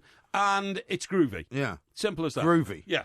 So you saying groovy, apart from the fact it's going to get everybody cringing up and down the nation. Well, I don't think you know. Well, so are you going to be trying out this brunch thing? Well, I think it's great. I think maybe. But you're never here at the weekends, apart from when you have to come in and work. Yeah, but this is, you see, the thing is, this report, as usual, just focuses on the metropolitan elite in London. Yeah. This will be happening all over the country. Yeah. In fact, I'm going to be in the north of England next week because I'm going to see Everton play their opening game. You can have brunch in Liverpool. Well, exactly. I was about to say, there's plenty of fine wineries in Liverpool, which I bet you will do this thing. We've been to one, in fact. So we went out that night. We went up there. Do you remember to watch the Liverpool-Everton game? Yeah, well, yeah. What was the name of that place? I don't know, but an Italian sort of restaurant.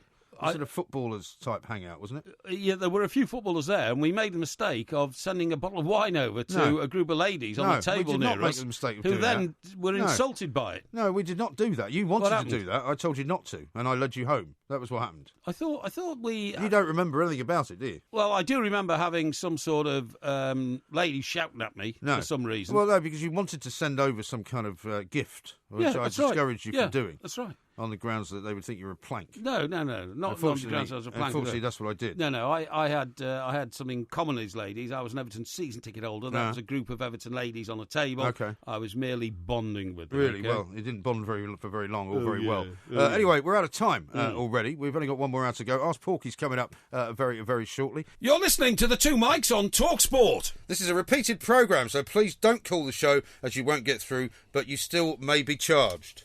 You're listening to the Two Mics on TalkSport. This is a repeated programme, so please don't call the show as you won't get through, but you still may be charged. Enjoy!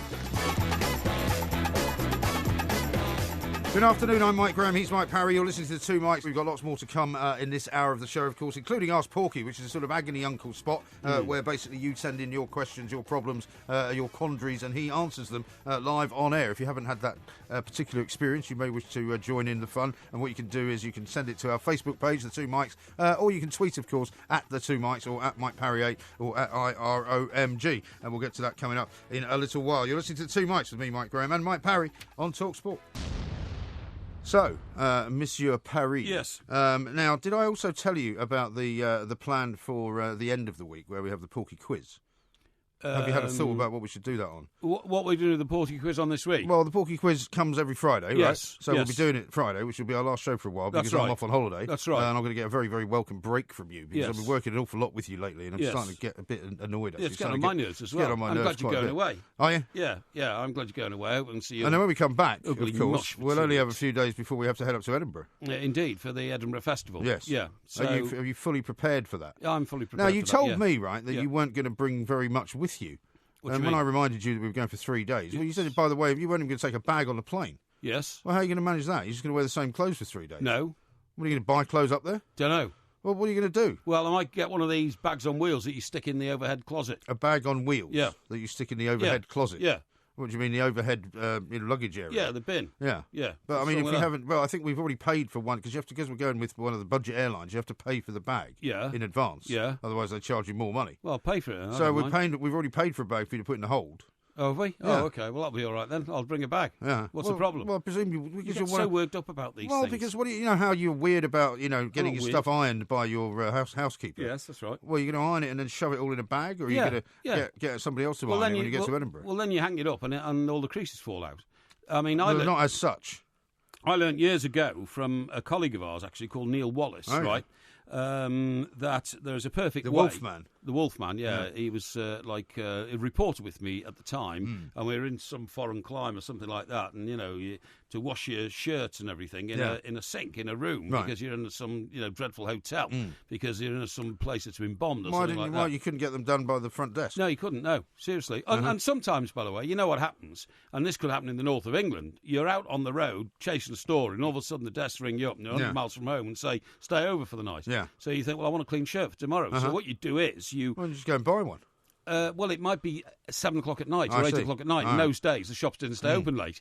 So what you do is, first thing you do is you go up to your room and you use a bit of soap to rub on the collar, the inside collar of your shirt. Really? Yeah, to make sure that you get... How awful. Yeah, well, what else do you do? You haven't got any soap powder or anything like that, you know. You could use shampoo rather, couldn't you? Well, maybe, but you're staying in you actually take the soap and rub it against... How dirty was your shirt? Well, you'd had it on all day and you've been running around trying to, find the Yorkshire Ripper. You're sweating in it, you mean? Well, yeah, but I mean, normal wear and tear of clothes. So you get into some bed and breakfast in Keighley or something like that. The only place you can Yorkshire. find. Yeah, that's right. Yeah, and you rub. Do you know it was National Yorkshire Day, by the way, yesterday? No, I didn't know that. No, I don't know what it means. Yorkshire. No, well, you're a great supporter of everybody in the north, right? So you should have known it was National Yorkshire Day. Well, I'm very pleased. I'm sure the date is significant. It must be, like eat Yorkshire pudding all day, or something like that. Yeah. Why are you being derisory to right Yorkshire people? Because it's irrelevant to this tale I'm telling you. Okay. So you rub the soap on the inside of your shirt, you see, and then you wash it in your sink. And then do you know what you do? What about the rest of the shirt? Well, you wash all that as well. The whole thing? You soak all that and wash it. Yeah, no problem. But then what you do is you rinse it in the bath, okay? And then... Assuming you have a bath. Well, you've got to have a bath for this exercise. Well, that awful hotel you booked me into in Rugby when we went to do a show up there. Yes. They only had a shower. There was no bath. Shower? Okay, well, things have changed. Every place had a bath in those days. Really? And then what you do is you run the water very, very hot. Yeah. Okay? And you put the plug in the bath. Yeah. So the bath fills up. How long up. Does all this take? Doesn't take long. And then you hang the... You just get a shirt in the morning. No, hang on. Because you might be out at 5 o'clock in the morning again chasing the Yorkshire Ripper. Why? Okay? Because that's the story we were on at the time. Okay. So what you do then is you hang the shirt on a hanger on the shower head. Is it not dripping significantly? Yes, at this it point? is. But it's dripping into the bath on the shower head. And guess what? What? As the steam rises, it takes all the creases out of the shirt. Really? And within a couple of hours, when you switch everything off and let the water go, you've got a perfectly ironed shirt. Perfectly. I used to have a different trick to that, actually, What was that? which is to put a shirt which has not been ironed on while you're actually still wet coming out of the shower. Because your body is wet, it takes all the creases out of the shower instantly. Does it? Really? Out of the shirt, yeah. And then, well, for the next hour, it's drying on your body, is it? Well, not the next hour, no. It dries for it takes maybe 15 minutes. I saw a guy once, right, who was such an idiot. He put on a shirt that he thought was dry, but it wasn't. It was damp. Do you know what he did? What? He plugged the iron in, and without taking his shirt off, lifted up the iron and started ironing it on his body. Yeah. You can't do that. Well, he did. No. He did. That doesn't work. He did. And did he burn himself? Well, what he did is he switched on the iron, and then he kept, doing the, touching his finger on the iron. Yeah, saying, and it goes, that's all right. My fingers hasn't burnt. Neither will my chest. Who was this guy? I can't mate tell of you. yours? It's some idiotic, fellow reporter. Well, that can't possibly work. Well, he tried it and tried to make it work because he said it was the only way to do it. But anyway, that's by the by. Now, let me. You see that guy's iPhone exploded, by the way. That was a bad news. The cyclist. He's down in Australia. He was on like a cycling tour of Australia, and he fell off his bike. Yeah. The iPhone crashed into the ground. That's bad news because it was in his pocket. But what it did was apparently it made the lithium battery leak. Yes. And the lithium battery leaking is apparently very dangerous. Absolutely. And the iPhone exploded. Absolutely. And he's burned the heck out of his leg. It's terrible. Shocking. And you've seen the picture of the wound, and it's not pretty. Now, let me ask you this question. If you were in your car, right, and your good car as opposed to your wreck, and you had your children with you and all that kind of stuff, you were in a hurry, had to get your children to the school play or something like that. The school play. Yeah. And you come up behind a cortege. A cortege? Yes. What, a funeral cortege? Yes. Yeah. Would you overtake it? Yes. You would? Yeah. What, without any shame at all? No. Why would I have any shame? I think that's disgraceful. Why? Because there's a debating point here I found on, one of these... What's the debate? Well, you should never overtake a funeral cortege, and certainly never overtake a hearse in which a person is being taken to their final resting place. A loved one. Your loved one, as Evelyn Waugh would say. Yeah, exactly, yeah. You see, you're full of these ridiculous kind of hypocritical points of view. No. Because you would not think twice about overtaking a funeral cortege. I came across a report from a motoring organisation, which I will not name. Okay, why says not? That, it's okay to name a motoring organisation. Hang on. You just don't name the location of our secret meeting. It seems that... We'll get to that in a minute. Yeah. It seems that drivers no longer respect the etiquette of the funeral cortege. The etiquette. Etiquette. Yes, that's right, of the funeral cortege. Right. A survey of there's an awful lot of funeral corteges around, actually, if you think about it. Yeah. Well, hang on. This is a survey done by funeral directors. Yeah. Okay. A survey of funeral directors found that 91% of motorists, don't know what's expected when meeting a procession. It seems that rather than slowing down, this is terrible. Some impatient oafs, as they call them, start honking. Impatient. This is terrible, isn't it? Why are you laughing at? Well, I just, you can see it, can't you? You can see it being in a sketch by that famous Irish comedian. Who? Dave, what's his name? Dave Allen. Dave Allen, he had half a finger, didn't he? How far back are you going to go with these names? I don't know, but Nobody anyway. remembers him. Nobody remembers him, that's true. But it's like something out of Father Ted, isn't it? It is, yeah. It is, yeah. So it says that 91% of motorists don't know what's expected when meeting a procession. It seems that rather than slowing down, some impatient oafs try to overtake or even start sounding their horns and expecting the cortege to be fair, speed up. Here's what I would suggest to you. Depending on where it was, if it was in a place that I knew well, and I knew that they were, for example, going from wherever the church was to the final resting place. It was only 3 minutes down the road. Then I wouldn't overtake them. But if I also knew that they were on a very long road to where there was a cemetery about 5 miles away, and they're doing 10 miles an hour, I'm afraid I'd probably overtake them. Bit of bad news. I mean, I told you I had an encounter with a tractor. There was one day down in Sussex when I was coming up to do a show up here. Tractors are a big currency in this country now. People are stealing them at an alarming Really? rate. Are they? And cloning them. Cloning a tractor? Cloning tractors. Well, how do you do that? Well, you nick a tractor and then you take all the plates off it and you put on. You get a load of plates made in a workshop somewhere and you put them all back on. What, you mean registration plates? Registration plates, the plates that go on the engine block tractor, and all that. It is. It's cloning a tractor. No, it's not. It's just changing the plates. No, it's not. It's How cloning. is that cloning a tractor? Because what you do clone is something, you duplicate it. You are honestly, they are cloning tractors. You're not getting two tractors, are you? You are. What you're doing is you're taking all the details. Organised crime groups have taken to cloning tractors as a new way of... Criminal gangs are stealing tractors, four-wheel drive cars... Why are you reading it out? And that, because this is a report I had as well. and I get reports on all sorts of things. And giving them... Tractor Weekly. Yeah, stolen or replicated number plates from legitimately held vehicles. Right. Yeah. But that's like cloning a credit card. But, I mean, you still then produce a second one. That's the point. Cloning's the wrong word. Whoever's written that report has got it wrong. Because the bottom line is, right, that if you steal something, in order to be successful at stealing it, you have to find somebody to buy it. Now, if somebody came to me and said, do you fancy this knocked-off tractor for 10 grand instead of 30? You wouldn't know it's knocked off. This is the whole point. Well, of course you would. No, because you would look it up the details and say, this was produced by Massey Ferguson, for instance. What, you mean they fake all the logbooks? They fake all the logbooks and everything. They clone the tractor. But the person selling it must know that it's fake and it's stolen, right? No. So the person buying it, because of the price, which will be presumably reduced, will also know. This is the point. No, you see, I think because the problem is most people in life are actually dishonest. Anyway, that was a What do you mean anyway? That was a diversion. Well, I haven't finished telling my story yet. Please tell. My point is that I was in a bit of a hurry to get up to here to do a show. Yes. I can't remember why I was late, but I was running late. Well, because you've been bladdered the night before. No, nothing to do with that. No, Usually. I have children, I have responsibilities, and quite often something happens before I'm due to leave the house. Okay. Anyway, so as I was coming up the A21, suddenly this tractor pulls out in front of the two cars in front of me, right? And just started going about 20 miles an hour on a road where you're normally doing 50 or 60. Yes. And I took a split-second decision because I thought we're about to enter a very windy part of this road. I said, I'm just going to go around a lot of them. Yeah. So I went round the first two cars and the tractor all in one move. Yes. And felt very exhilarated. Highly irresponsible. Not irresponsible because, I could see far enough ahead that there wasn't a car coming. Supposing one of the two cars in front of you had suddenly decided to dash out as well and thinking like you, just smash straight into your car. Well, no, because obviously they'd have used their mirrors, unlike you, when you were done by the police for going through the red X's. I doubt it. But anyway, I need to tell you about the end of the funeral story. Yeah, go on. You're frightened of funerals anyway, aren't you? I don't like funerals. I don't like funeral homes. I take a diversion sometimes. If I'm going home in the early hours of the morning, if we're doing a late show, I will go in on diversion. I do not like to see ambulances turn up at funeral homes. Why not? Well, because most people die at 2 o'clock in the morning. Do they? So the ambulances always... Well, you mean listening to our overnight show? Yeah, well, maybe. Yeah. And the ambulances always seem to turn up there at sort of 3:30. And the deceased are... well, it's one of the things about life. Is Can you that, imagine working? There's a guy there takes in the deceased. and... What's wrong? Well, So you've got to lay work them out and all somewhere. that. Anyway, listen, the funeral guide has been written. A guide has now been written pointing out, for instance, that you should never cut up a You procession. see the time, by the way. Always turn off your boomy music if you're playing it with the Boomy, windows boomy. down. Yeah, that's what it What says is that? here. I don't know, sort of boomy music. And the funeral directors say it is absolutely shocking that adults need to be told this stuff.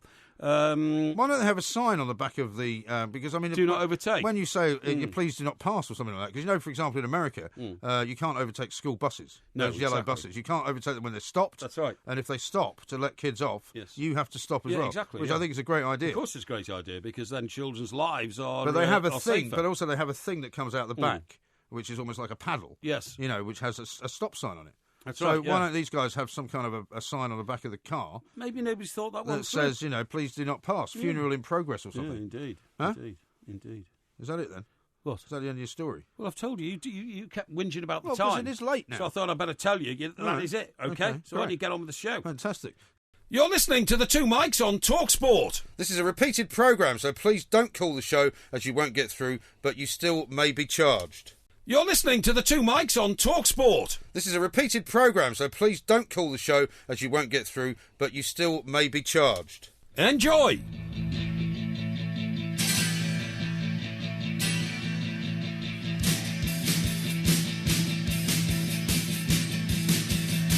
We are the Two Mics. Ask Porky's coming up very shortly. For some reason, Steve, who keeps tweeting us, says that he thinks that he may be dead because we're not reading out any of his tweets. I think you should calm down a bit, Steve, for Well, he heaven's said sake. he was ringing in and we weren't answering his phone. or No, he's something. not. No, he's not. He said that basically he doesn't think anybody's answering his tweets or doing anything with them, so therefore he's wondering if he's actually died. But he hasn't. No, he hasn't died. No. And somebody sent in, Julia's actually sent in a very nice picture of somebody trying to iron their shirt while they're wearing it. Yeah, I've seen that. Which, yeah. as you described Not- earlier. Not recommended Don't at try home. this at home, kids, Exactly. is what she says, which is Exactly. quite good. And then Rob says, Yes. I think Porky means ringing, not cloning, when it comes to the old tractor No, I scenario. don't. I actually mean cloning. No, You know, but they're saying cloning, but it doesn't mean that. Yeah, well, I'm sorry. Cloning but means I- duplicating something. Well, you haven't read the whole report, and I have. Well, no, you I see. haven't read the whole report. Yes, I haven't yes, got time for yes, that. yes. I really haven't. Did you see, by the way, when we were talking about sort of the problem with potholes and then talking about me overtaking tractors and not overtaking funerals? Yes. Amazing story from Scotland. A motorist and a biker came to blows at a busy Falkirk roundabout as stunned drivers watched the brawl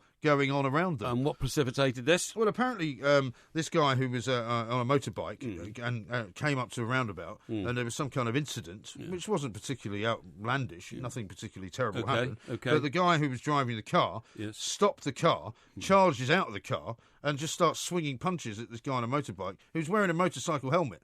So he's punching his helmet. So is you he? have to say, you know, you have to ask, you have to wonder about the sanity of somebody who would actually punch somebody wearing a Absolutely. motorcycle helmet. Yeah. And they got back and they sort of brawled in the middle of the street for a while. The motorbike fell over. But we don't know what it's about. Well, it was about a road rage incident. Yeah, but I Obviously, mean, do we know what the road rage incident was? Well, not particularly, because people I were see. saying it There didn't you look go. as if anything particularly bad happened. There you go. But the fight was eventually broken up by fellow motorists who said, you know, would you mind just, you know, stop getting on fighting in with the middle it. of the road Stop and we stop could blocking the Because road. people get ridiculously worked up. Yeah, of I mean, course I they used to do. get much more worked up when I was a driver years and years ago, but not anymore. I mean, Well, it's just not worth it. I never got wound Really? up. No, I was managed to. You've got quite calm an even myself. temper, though, haven't you? I've got quite an even temper. I mean, yes, you don't absolutely. very often sort of fly off the handle. No, not me. I think I'm much more volatile than you are. I tell you where I would be flying off the handle if Where? I was a member of the British Olympic team. Right? Oh, yeah. Flying out to Brazil. Yes, I think Now- they're all arriving as we speak. I think you're right. And do you know what? There's a sizeism issue here. What do you mean? Well, apparently those who are going, are all the Olympic team are going in economy. Yeah. Unless the individual sports bodies, Yeah. so if you're, an athlete or a rower or you're a fencer, Right. decide to pay for you to be upgraded to business. Uh-huh.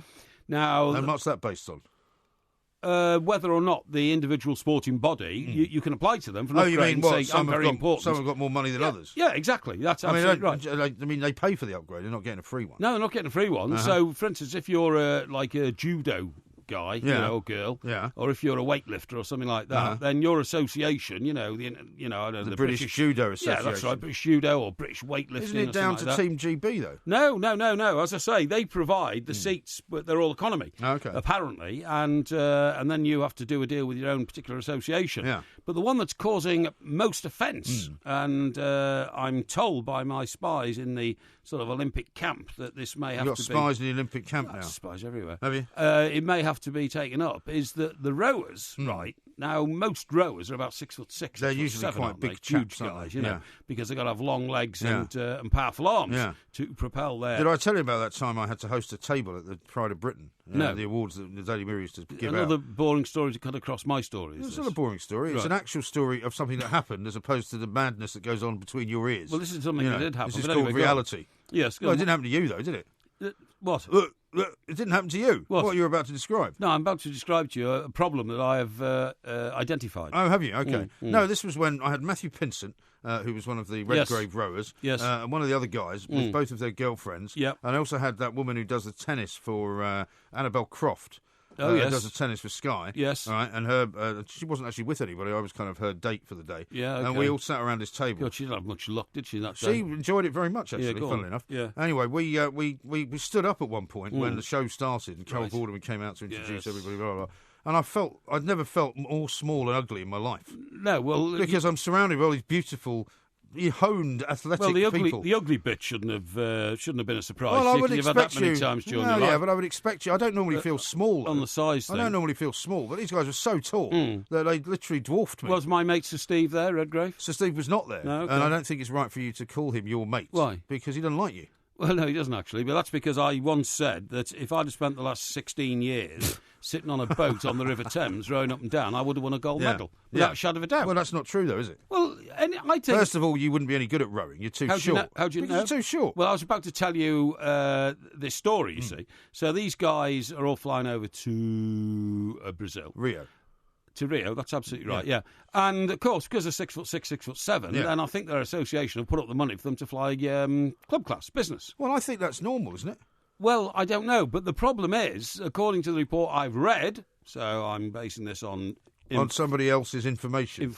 Yeah. Is that the only two who've been told, no, you can go back in economy, are the Coxes. Right. Because, of course, they're only they're about smaller. 5'3" or 5'4". You see, there's a bit of a problem there, isn't there? And that's not really fair, Was there is not it? also a story earlier on today about how some athletes, because they're sort of more likely to be successful, are also being allowed to fly in business, whereas people who are kind of just making up the numbers, if you like, which is probably a very bad way to describe it. It is, yeah. Are being told, shove off to the back of the bus. I think those who've already won medals in the past and those who are, That's the thing, who are tipped to win them in the future are much near the top of the queue for those who should get an upgrade to business class than those at the end. I would have thought you'd be all in favour of this sort of separation of what you would call the elite and the planks. I'm not sure it's good for teamwork. Well, I don't think it is. Good for teamwork, No, but I mean, you know? you're the kind of person that would always want to fly business. And if you were actually flying with somebody else, for example, you and I went off to New York because we were hoping to go and do that one day, whether to go and do a show there or something like that. Right? If somebody, because you happen to know them, came up to you and said, "Mr. Parry, we've got a space for you reserved up in first class." Yes. I can't imagine you turning around and saying, "No, I'm terribly sorry, unless my colleague can come with me, I'm going to stay here." Well, funny enough, I don't like first class very much. What? Because I think it's too obtrusive. You know, What do you mean? There's only about 12 or 14 seats on a jumbo first class, and there's about 6 attendants who... what's wrong with that? Well, they're always fussing around you. You know, do you want something to eat? Well, you actually don't like being fussed around on a plane. Well, you don't get your meals served when everybody else does. You can just choose to have it whenever you want. So that's great and all that. But they're very attentive and look after you. I flew back, as I think I've told you, from LA once when Joan Collins failed to turn up, by arrangement. So I got her seat, 1A. What do you mean by arrangement? Well, she'd rung ahead to say, look, I can't make this flight. So she didn't just not turn up. You know? And I found it today. I prefer business class. How did you get a seat number then? Because the chief steward on the plane was a big fan of mine. And Big fan of yours? Immediately gave me her seat, yeah. Well, how many years ago was this then? Oh, not so long ago. A couple of years ago, maybe. Couple of years ago? 3 years ago, something like that. Yeah. I was coming back from a job in LA, actually. Oh, yeah? No, it wasn't. In Las Vegas, but I had to come via LAX, so that's why it was. But, no, the point of my story were you is... travelling with anyone on that flight? No, I wasn't, actually. No, I was coming back individually because the team that I'd been with had all either come back or were staying on. So I travelled individually. So they sent you home on your own? No, they didn't send me on my own. I Well, prefer to it sounds like travel that. individually Well, because no, then it I've sounds got to like look they sent you home on your own. after, dolts What's the like time, by you the way? who can't organise themselves You properly. talked your way into another cul-de-sac. The only reason that I wouldn't want you travelling alongside me is that at least when you're there, you can go and get the booze when it runs out, which it does regularly when you're sitting next to me. Well, I look forward to our little flight up to Edinburgh. We'll see how that goes. You're listening to the Two Mics on TalkSport. This is a repeated programme, so please don't call the show as you won't get through, but you still may be charged. You're listening to the Two Mics on TalkSport. This is a repeated programme, so please don't call the show as you won't get through, but you still may ask Porky. Tomorrow we've got Porky Vision, and then we've got the Porky Quiz coming up. Indeed. We haven't still yet decided on a subject matter for that. But we've got loads of questions, as ever. Many of them posted on Twitter, at the Two Mics, some of them posted on Facebook as well. Yes. I'm going to start off with a rather long one from Glenn, who sent this into Facebook. He says, if every morning a lion wakes up, its first thought is that today I must be faster than an antelope if I want my dinner. That every morning an antelope wakes up, its first thought is today I have to be faster than a lion so I don't become dinner. Yet both animals get up with the same ready-to-go and positive attitude that you share, Porky. With this in mind, which animal would you say best describes old MG? What are they again? An antelope and a lion. It's not difficult. And a lion, yeah. Well, lions don't move that fast, actually. When I was in the Kruger National Park, I saw impalas being taken down by cheetahs and leopards, and that is something to behold. Yeah, and that sure. usually happens at 4:30 a.m. in the morning. Yeah. I would always want to be the more powerful animal because I'm powerful. Want to be. I'm powerful. The question is, what animal would you say best describes me? You'd be the weaker of the two. You'd be the what is it? A deer.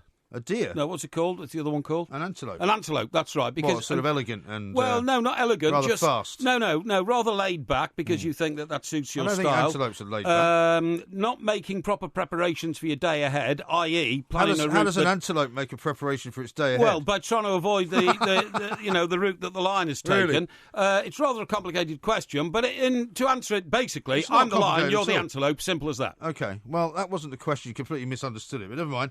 Charlie says this, how do I convince my mum to put my gran into a care home and not make her move in with us? There'll be too much fighting. Well, I think that's a rather, unpleasant question, actually, to ask, because, you're talking here about breaking up families, and you've got to remember that old people need the warmth of their family around them to feel wanted and to feel looked after and cared for. You can't discard them. Look, just because the Native Americans, the Indian population that was there first, just because they left their old people in woodland when it was minus 20 degrees so they could freeze to death and not be... Yes, they did. I thought they revered their older persons. No, when they became really knackered, they took them out into woodlands and left them in a clearing when it was about minus 20. Yeah. And I'm not afraid... sure you're right about that. No, I am right about that. But, I wouldn't want anything like that to happen to people in this country. So revere your grandparents. You only get one set. Or no, you get two, actually. And you must look after all of them. 2 sets of grandparents. Yes. How about this from Jay? Do I stick with my mundane but satisfying job and good pension, or risk it all to work at the highest levels of sport? He doesn't specify precisely what he means by that. That's a bit of a flabby question, that one, because, of course, if you were very good at the sport that you're going to take up, then I'd say take a chance. For instance, Rory McIlroy might once have wanted to be a bus driver, but actually, because he was very good at golf, he took up golf, and now, of course, he's one of the world's leading golfers and most successful. Always chase your dream, but don't chase it irresponsibly. Now, this one comes from Ziggy, yes, which I feel might be a bit of a pointed and planted question. Right. He says, my owner drives an old rust bucket. How can I convince him to upgrade it? I'm embarrassed to be seen in it. Well, if I were you, Ziggy, of course, is a dog. I know Ziggy, a Labrador dog, very lovely dog. Well, he's my dog, but I don't know how he's managed to send me a tweet. It's your dog. Don't get into the rust bucket, Ziggy. You deserve something better. And, by the way, I hope that when you are travelling in the rust bucket, there is water for you in this hot weather. There are dog biscuits for you in this hot weather. Dog biscuits? Yeah, dog biscuits. And when you get to wherever you go, you get properly exercised. And also, make sure that your master, who is the guy sitting in the studio with me, MG, does not exercise you when he's on the mobile phone, because I know that will drive you mad, because you need the attention. Labradors in particular like human attention, and if your master's ignoring you, bite his ankle. Here's one from Mark on Twitter. He says, with the onset of faster snails, will a snail ever do the 100 metres in 1 second? Well, obviously that's a joke question. I take that in good heart. The point is... Well, it's not. It's referring to something you said the other day. Yeah, it's something I've been saying for 10 years, that eventually when the records for athletes go down by a tenth of a second, how long will it be before a man runs 100 metres in 1 second? It'll be when man is 8 foot 6 inches high and his physical capacity has increased by measures that we can't even comprehend in this day and age. Here's one from Joanne on Facebook. Has Porky eaten all of his milk tray yet? And if so, which was his favourite? No, I haven't actually, but I've got the box of milk tray. This is the box of milk tray that you got from my kids. Box of milk tray that your two young lads gave me. Yeah. Thank you very much indeed. I do like a box of milk tray, but I save them for a special occasion, and that special occasion will be when my team Everton get off to a cracking start in the new footballing season. I settle down for match of the day and watch them batter somebody 4-0. Funnily enough, I've got a question on Everton from David, who says, it's from Paul. When are Everton going to sign a player, and are you going to the Spurs game this season? I presume he means the Spurs game in London. Yeah, well, I hope so. I hope to go to the Spurs game in London. I'd like to try to get to all the games of my team play in London. However, we are playing Spurs on the opening day of the season at Goodison Park, up in Liverpool, and I very much hope I will be there. I have every plan to go. OK, here's one from Fergus. What is Porky's favourite mid-morning snack? If you have one. Well, if I had do a kind of 11s? I mean, people don't do that. Well, anymore, do not really, but if I did, it would be a corned beef butty on white bread. Really? With butter. With just butter? Butter, corned beef, nothing bread. Else. Nothing else, thank you. No tomato? No tomato, no lettuce? No lettuce. No cucumber? No lettuce, no. No Branston? No, none of that, no. Mustard? No. No ketchup? Just get on with the next question. Why can't I just ask you some more questions? Because I've just told you it's plain corned beef with butter and bread. How stupid are you not to appreciate that? Because I'm offering you a few options. No, I don't want any options, How about thanks. Piccadilly? That's the best thing. No, I hate Piccadilly. You hate Piccadilly? Burns my tongue. No, I don't want it, yeah. I bought some Piccadilly from Borough Market the other day. This is about me, not you, right? This is about questions to me. Okay, Nobody's interested in your lifestyle. Okay, all right. How about this? Dolt. Richard. Porky, tell me about a time when you've had difficulty getting on with someone at work, and what did you do?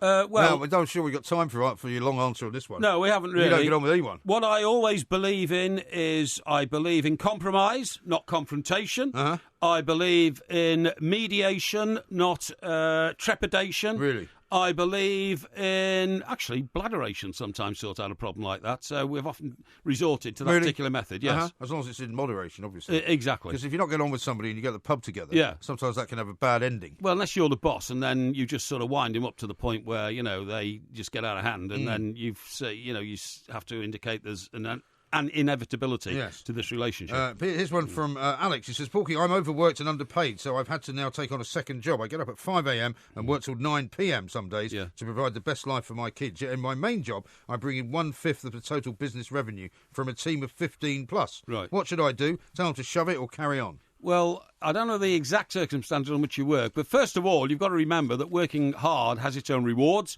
Getting up early in the morning is a great thing to do because the world is your own before the rest of the world wakes up.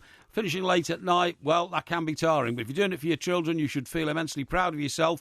If you think you are disproportionately put upon to produce revenues and products beyond what your workforce do, you must go with all the facts and figures to your boss and put it to him. You'd like a better deal. Here's one from Tex. What possesses people like Mike Ashley to talk about themselves in the third person?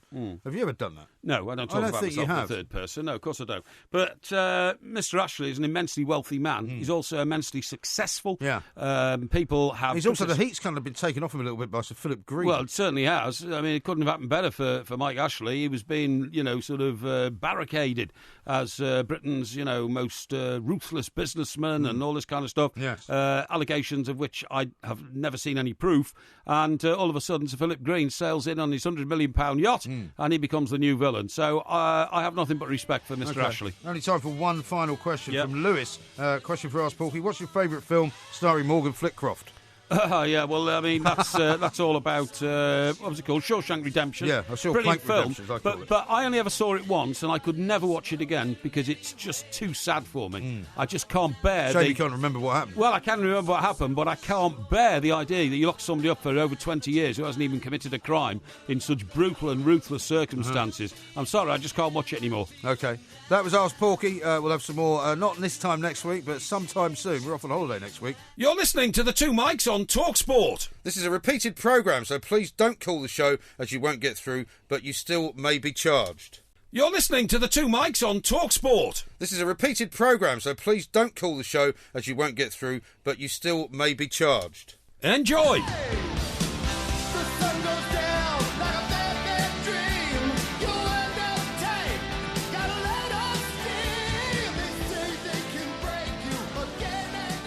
We are the Two Mics. There will be a podcast coming out a little bit later on. I mean, there are some people who have been a bit confused about the fact that we've been sort of, on Talk Sport. Yeah, I know, and sometimes on Talk Radio. Well, I think we've been a bit confused ourselves. Well, it has been that sometimes. Ian says this, no podcast today, fellas. Well, no, because we haven't finished the show yet. Exactly. Normally the podcast comes out after the show. Yeah. It may be that he's not listening. Somebody else has sent what could only be a very bad reaction to your suggestion that you like corned beef butties. Yes, what's wrong with that? David says, #peasant. No, what's peasant about that? I love corned beef, actually. I do. But I I'm going to buy you some real corned beef from Borough Market. Okay. Because it's so much nicer than the sort of processed stuff you buy in your local supermarket. Now, can I tell you that if I have time and it's a nice day, there is nothing better than a corned beef salad. Uh-huh. Now you corned beef salad? Yeah, now you've gone What on are you about... putting that? Well, I'm telling you now, you put some corned beef on the plate, and then you chop 2 tomatoes, which I like, I cauterise them.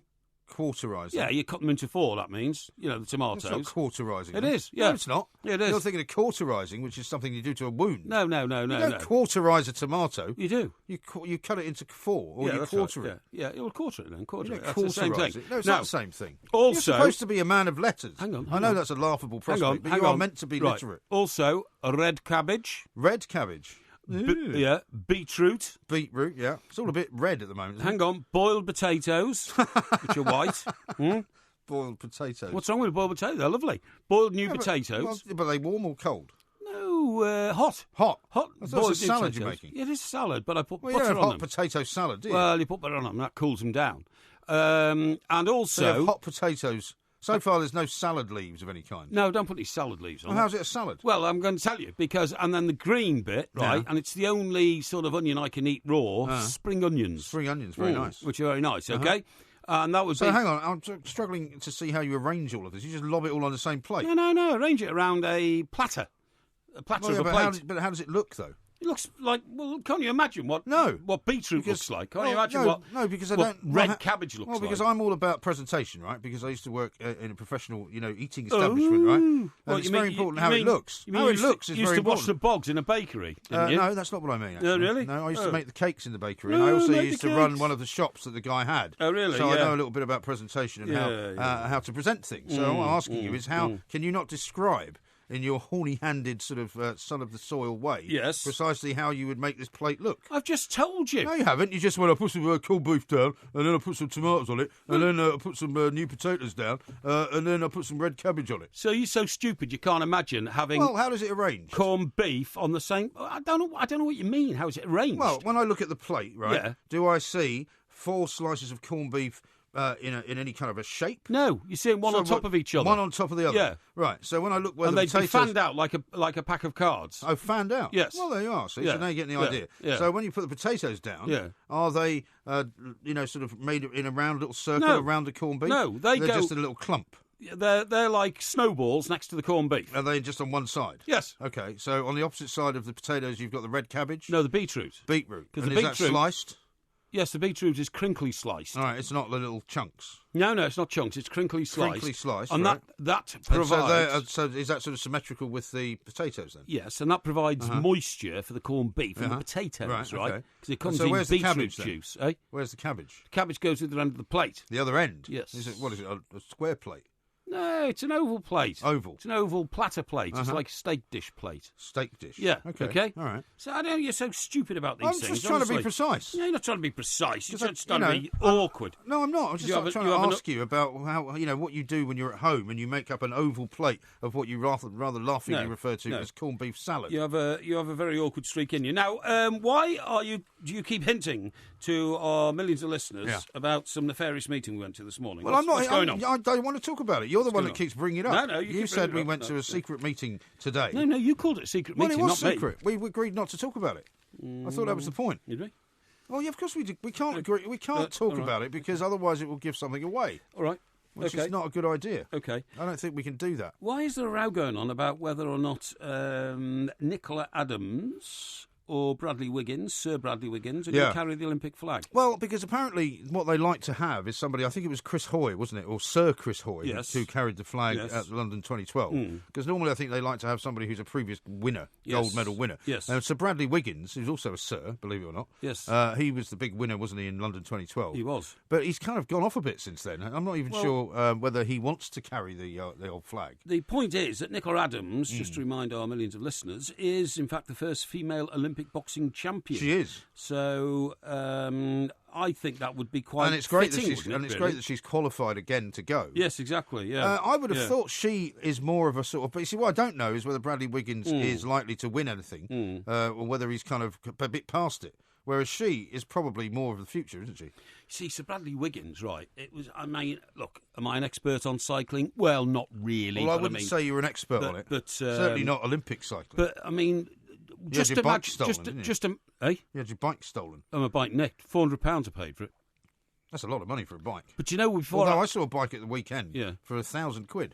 Is it one of those with an engine? Because that's what I'm going to buy next. no, I am. No, it's just quite an expensive racing bike. You can get a push bike with an engine. Yeah, no, I saw one. I saw a guy going up the road outside the office here one morning. Yeah, it's fantastic. He was doing about 30 miles an hour. Well, that's what I'm saying. I'm going to get one of those. I think for you that would be a bad idea. No, it would be brilliant. I love that. Yeah. I think you'd hate. I think you would have an accident. The problem is with my bike, right? It was a very expensive bike, but at the time, a load of criminal masterminds. Well, criminal villains were driving around in open-backed trucks. Open-backed? Stealing trucks. Stealing open-backed? Well, even no doors. Like a pickup truck. Oh, right. Well, what you mean, just lobbing him in the back?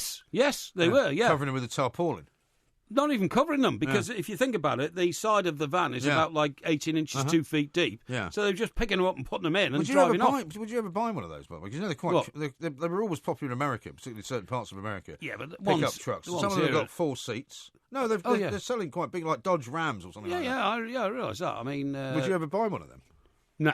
I think you would suit one of them. No, I wouldn't suit one of those at all. When we went and did, I think it was Euro 2004 in Portugal, we were given a fleet of those by Ford. Really? Yeah, to drive around Portugal. Pickup trucks? Yes. Really? But they had 4 seats in the front. Yeah. And they had an open back, and did you chuck anybody in the back? No, we didn't chuck anybody in the back. That's where we put our equipment. Or Mr. Brazil, who was there, who put Mr. Brazil in the back. No, we didn't put Mr. Brazil in the back, but he used it to put all his golf clubs in. Well, because he spent his time playing golf on the Algarve. Do you remember that guy whose name shall not be mentioned, only because he's still out there and maybe listening? Lives in California now. I had to get him once back from a hostelry in the East Village just before my wedding, and no taxi would take him on account of him being too blatant. Exactly. Yeah. And the only guy that would take us, we think. I mean, I'd be probably wrong to accuse a man of being a drug dealer, but I think he was a drug dealer. And he said, if you give me $40, we'll put him in the back of the pickup truck and take him back to his place in Soho. Which they duly did. Which we did, yeah. And then we got there, and the lift wasn't working. He lived in one of these buildings with a loft, right? Oh, I've been to his loft. Yeah, well, we had a wedding reception. Yeah, exactly, yeah. But we couldn't make the lift work. 'Cause it was one of those old movie type lifts where you have to pull the grill back. Yeah, it's got a wheel and all that really kind of old stuff. Mechanism. We couldn't make it work. So he had 3 flights of stairs. We had to carry him up 3 flights of stairs. It's horrendous. And he was not in any way a light man. Horrendous. And do you know what his wife said? This is about 3 o'clock in the morning. Yes. And we thought she'd be really grateful that, we brought him home. Yeah. And she's like, what'd you bring him in for? Yeah. I said, well, I didn't want to leave him in the street. Left him there, she said, you should have left him in the street. Yeah. That's what she said. Exactly, I remember that, yeah. She was quite a sophisticated banker lady. She certainly was. Yeah, that's right. Yeah. I'll tell you where those trucks did come up big. First of all, bye-bye American Pie. Yes. Take the Chevy to the levee and the levee runs dry. Take the Chevy to the levee. And the levee runs dry. I don't think it's and the levee runs dry. I took the Chevy to the took levee, the Chevy but the to levee but was the levee dry. was dry. That's right, yeah. So that was a pickup truck. But what was? The vehicle, the levee. The Chevy? No, the Chevy. Not the levee. The Chevy the at Chevy the levee. levee. Chevy at the levee was a pickup truck. What do you mean it was a pickup truck? Well, that's... How do you know that? Because shortly after it hit number 1, I went and interviewed Don McLean. Who wrote it. Not Don Johnson. Not Don Johnson, no. Don McLean, Don who Revy. wrote it, who was doing a tour of Britain. No, Right. no, it wasn't Don Revy. No. Don Quixote. No, it wasn't him either. Don King. Don King. No, I said it wasn't Don King. And I asked him about it, and I said, what's all about? He said, the boys do the, what they call it, tailgate parties in the woods. Which they do in the Deep South, the Deep South. So, years later, when I was... What, so he actually told you it was about a pickup truck? Yes. What sort of stupid question is that? Well, I was asking him about the lyrics. The guy's written one of the most iconic musical pieces of the modern era, and you ask him what kind of car it is. No, and to this day... That's idiotic. To this day, university professors can't tell you what the lyrics meant because they've never worked it out, and Don McLean's never told them. Right. So I would ask him about lines, what did this mean, what did that mean? Well, so what else did he tell you?